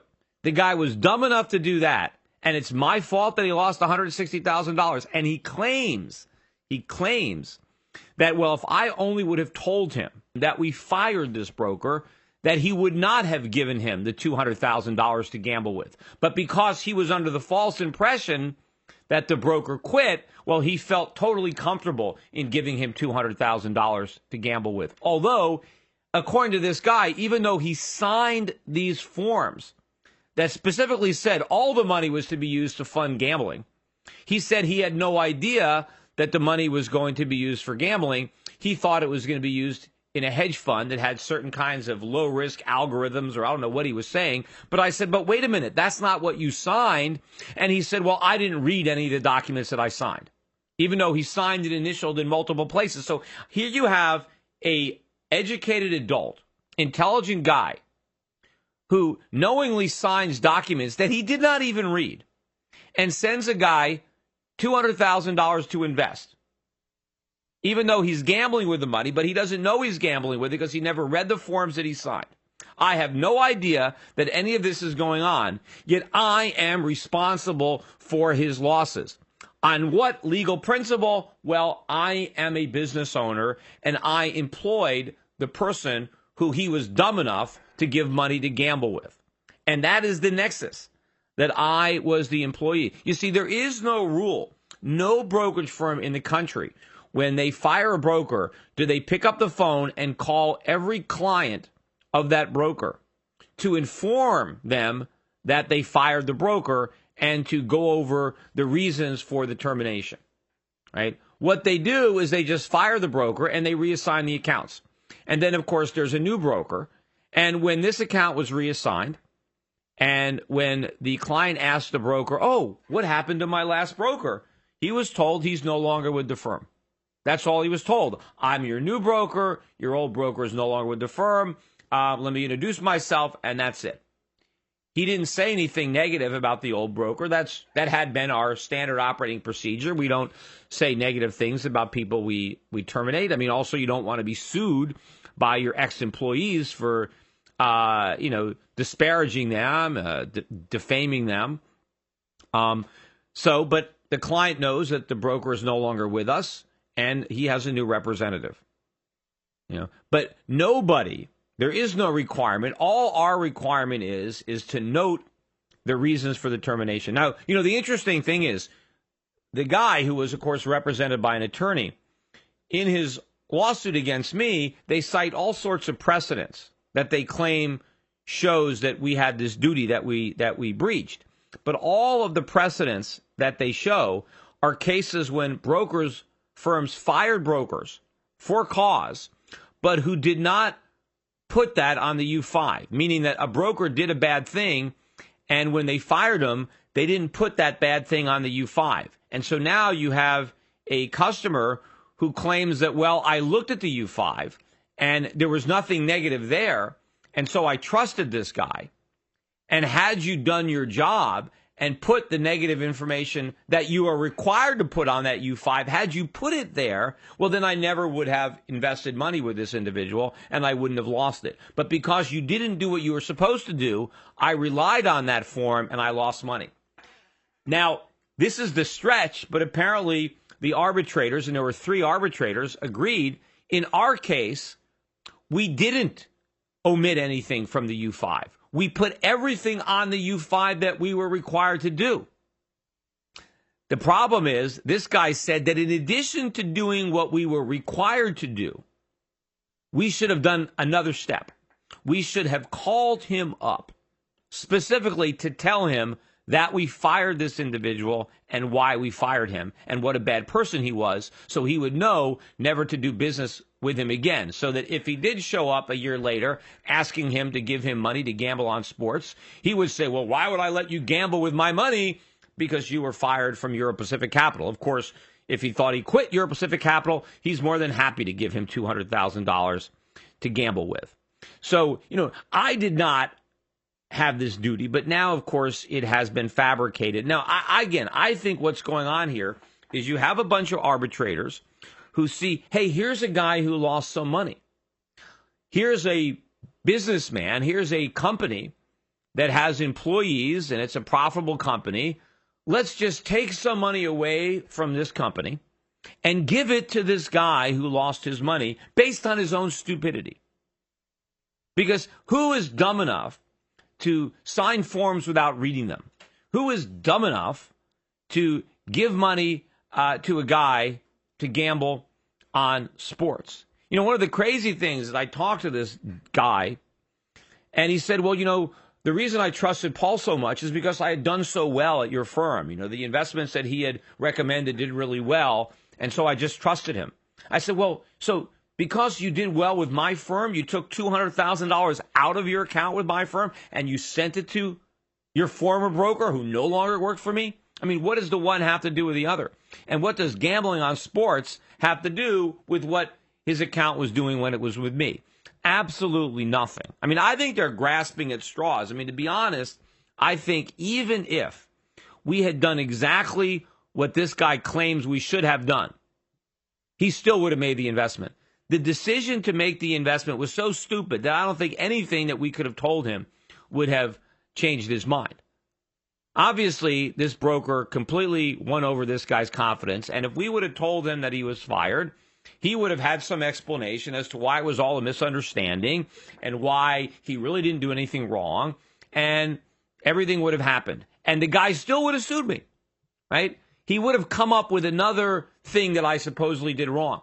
Because it really isn't about doing something wrong in America. It's about just finding a way to tie something to a business, right? An employer. Just whatever you can do. So I think no matter what I had done, even if I did exactly what they're saying I should have done, well, they would have thought of something else that I didn't do, that I should have done. It is impossible.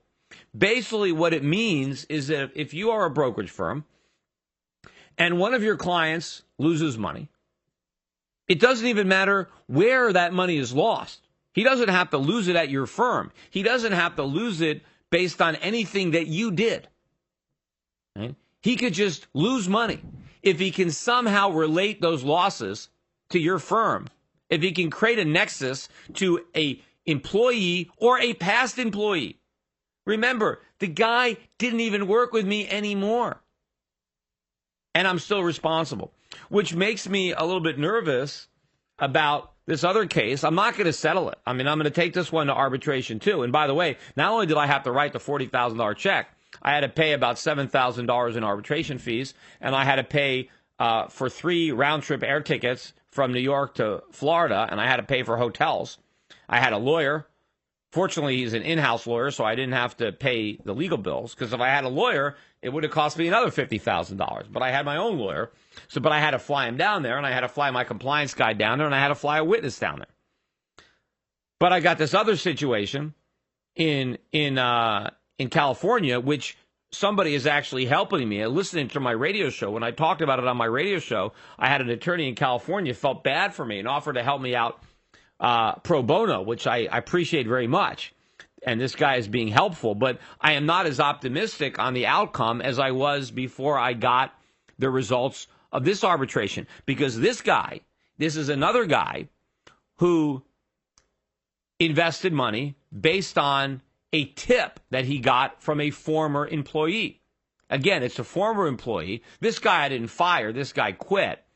But well over a year after he quit, this guy also invested money. He invested his own money. His own money. My former broker invests his own money in a Ponzi scheme. And after he makes that investment, of course, he didn't know it was a Ponzi scheme. He was dumb enough to think it was legitimate, right? So this guy innocently invests in what was a Ponzi scheme, but purported to be something legitimate. And he maintained a relationship with 2 of the clients that he used to work with while he was my employee. All of these employees, all of these accounts of mine had been reassigned to other brokers. So they all knew that this individual was no longer with the firm because A, he told them he was no longer with the firm, and B, we told them when we reassigned the accounts to the other brokers that they had been working with. Now, both of these guys who were friendly with my former broker also invested in this Ponzi scheme because I guess he was so excited about it, it came up in conversation. And so these other guys invested money too. One guy invests $25,000 and the other guy invests $175,000. Now, a couple of years later, right, they all find out they've been conned. They all find out it's a Ponzi scheme and they all lose their money. My former broker loses his money and my 2 clients, right? And these other guys are still clients of mine. They also lost their money. Now, of course, we have no idea they lost this money because we have no idea they made the investment. We didn't profit from the investment, just like we didn't profit from the money that was invested in sports gambling by the client who already won, right? We didn't make any money. We had no part in the transaction whatsoever. I had no part in this Ponzi scheme. And in this case, my former broker also got no compensation. He lost just like the other guys. All 3 of these guys were duped by the same person. Now, one of my clients has got a little bit of integrity, and he's not suing me. He lost $25,000, and he admits that it's his own dumb fault, and he knew it had nothing to do with me, and he's not suing me. But the other client, who is now a former client because he's since transferred his account out since filing his lawsuit, he blames me for his losses. But he's not just suing me for the $175,000 he lost. Of course, no, you never do that. He's suing me for millions. That's the American way, right? You lose $175,000 because you fall for a Ponzi scheme and you blame somebody that had nothing to do with it. The only connection I had is that he found out about the Ponzi scheme from somebody who used to work for me. That's it. But now I'm not only responsible for the $175,000 he lost, he's suing me for $300,000 because he claims he was promised a 50% profit. And because he was promised that profit, he believes he's entitled to it. So not only do I have to pay him the money he lost, but the 50% profit he was promised. Right? So I have to make the Ponzi scheme work. And he wants attorney's fees, and he wants punitive damages. Punish me for what? What did I do wrong? Just like this other guy. They wanted punitive damages. What did I do wrong? Nothing. The only thing I did wrong was start a business in America. The only thing I did wrong was hire people in America. And apparently that is a big, big wrong. for anyone to do. Because if you start a business and if you hire people, you are the bad guy. You are responsible for everything. Anything bad that happens to anybody, if it's in any way related to your company or anybody who works for you or used to work for you, or if it's related to one of your customers, you are responsible. You are liable for their foolishness, their stupidity. Even if you're not 100% liable, this guy lost $160,000, and the arbitrator said, "Okay, Peter, you got to pay him $40,000." I don't know how they figured I was a third responsible for this guy's foolish decision to sign forms that he didn't read, to give a guy a couple $100,000 to gamble on sports. You know, I think these guys get greedy. They're promised a lot of money. This other client was promised a 50% return a year. Obviously, I don't promise anybody a 50% return a year, but this other guy did. It was a promise because it was a scam. If something sounds too good to be true, it is. So somebody promises this guy a 50% return, and he's dumb enough to invest money, and then when it turns out to be a scam, who does he sue? Does he sue the guy that stole his money? No, he sues me. And why does he sue me? Because I'm the business owner in America. I'm suable. I'm what they call the deep pocket. Who knows where this guy is? In fact, the lawsuit that I just lost, the guy who claims that he was scammed by my ex-broker, he didn't even sue my ex-broker. My ex-broker wasn't even named in the suit. The only person who was sued is me. Of course, he doesn't sue Peter Schiff. He sues Euro Pacific Capital. But of course, that's me. I own the company. I'm the only shareholder. I take it personally. And so now, you know, what happens on the record of my firm, there's another black mark. You know, not that I have that many, but there it basically says I had to pay somebody $40,000 because I violated my fiduciary responsibility. Which, by the way, we don't even have because it was a brokerage account. It wasn't even a managed account, so I didn't even have a fiduciary responsibility. Yet the arbitrators make one up anyway. And they impose upon me a duty I did not even legally have. And then they say I violated that manufacturer duty even though I did not violate it. What did I do wrong? I didn't call him and tell him what a bad guy his broker was. I didn't even know he was that bad. I mean, I guess it shows that we did the right thing by firing him. Although, theoretically, if this guy actually told my client that he was going to gamble with his money, and my client was dumb enough to give him the money, and then my former broker did exactly what he said he was going to do, he gambled it on sports and lost, did he really do anything wrong? I mean, the only thing I think my former broker did wrong was he violated his non-solicitation agreement, because I have a contract with this guy that says he won't solicit any business from my clients for 3 years. So the fact that he was calling them up in a year shows that he didn't honor the contract that we had.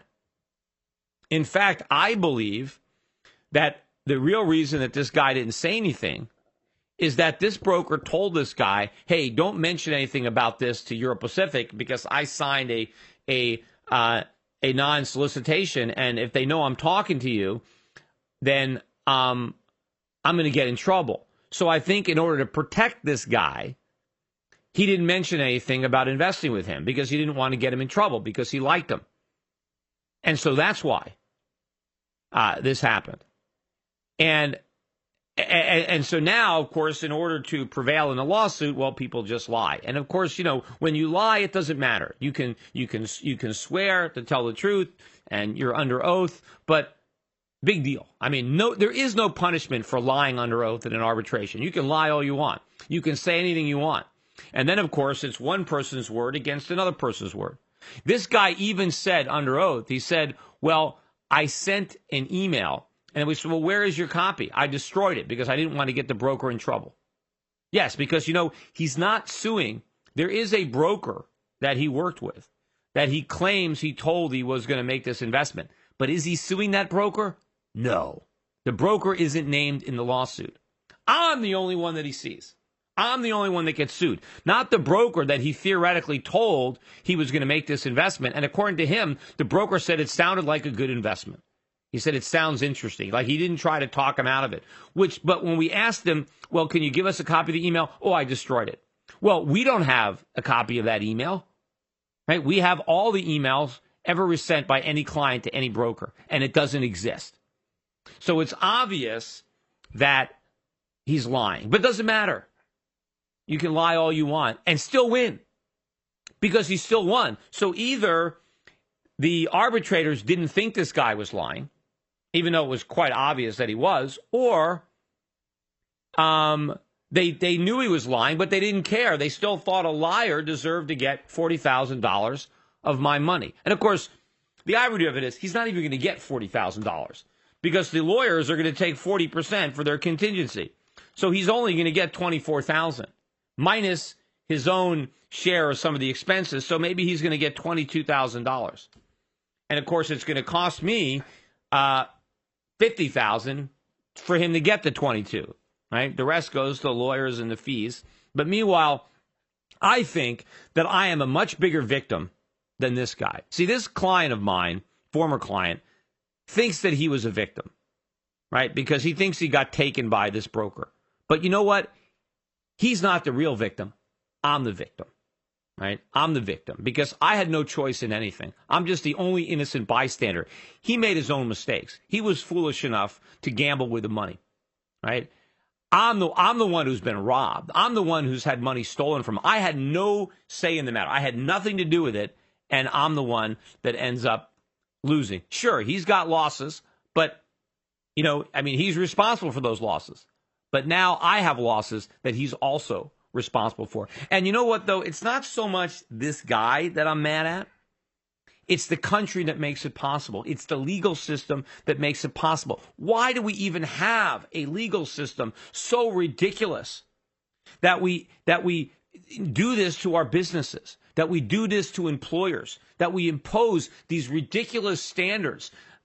Nobody takes responsibility for their own action. And no matter how much you screw up, it's never your fault. It's always somebody else's fault. And this somebody else is always a business owner or an employer. That's who we're going to stick with the bill.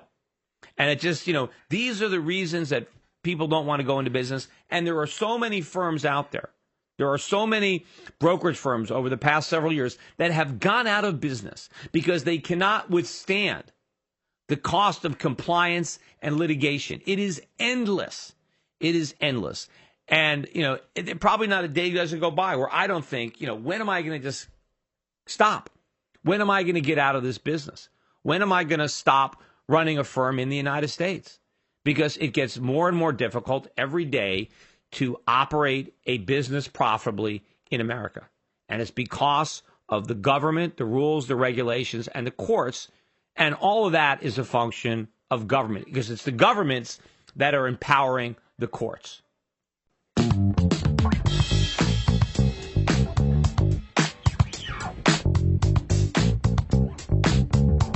That's it for today's podcast. I hope you're enjoying it. I hope you are sharing it with your friends. Don't forget to like us on Facebook, to subscribe to our YouTube channel, follow me on Twitter, and help me spread the word about the Peter Schiff Show in podcast format so we get more people listening on a weekly basis to 2 hours of economic sanity in what is really an insane world.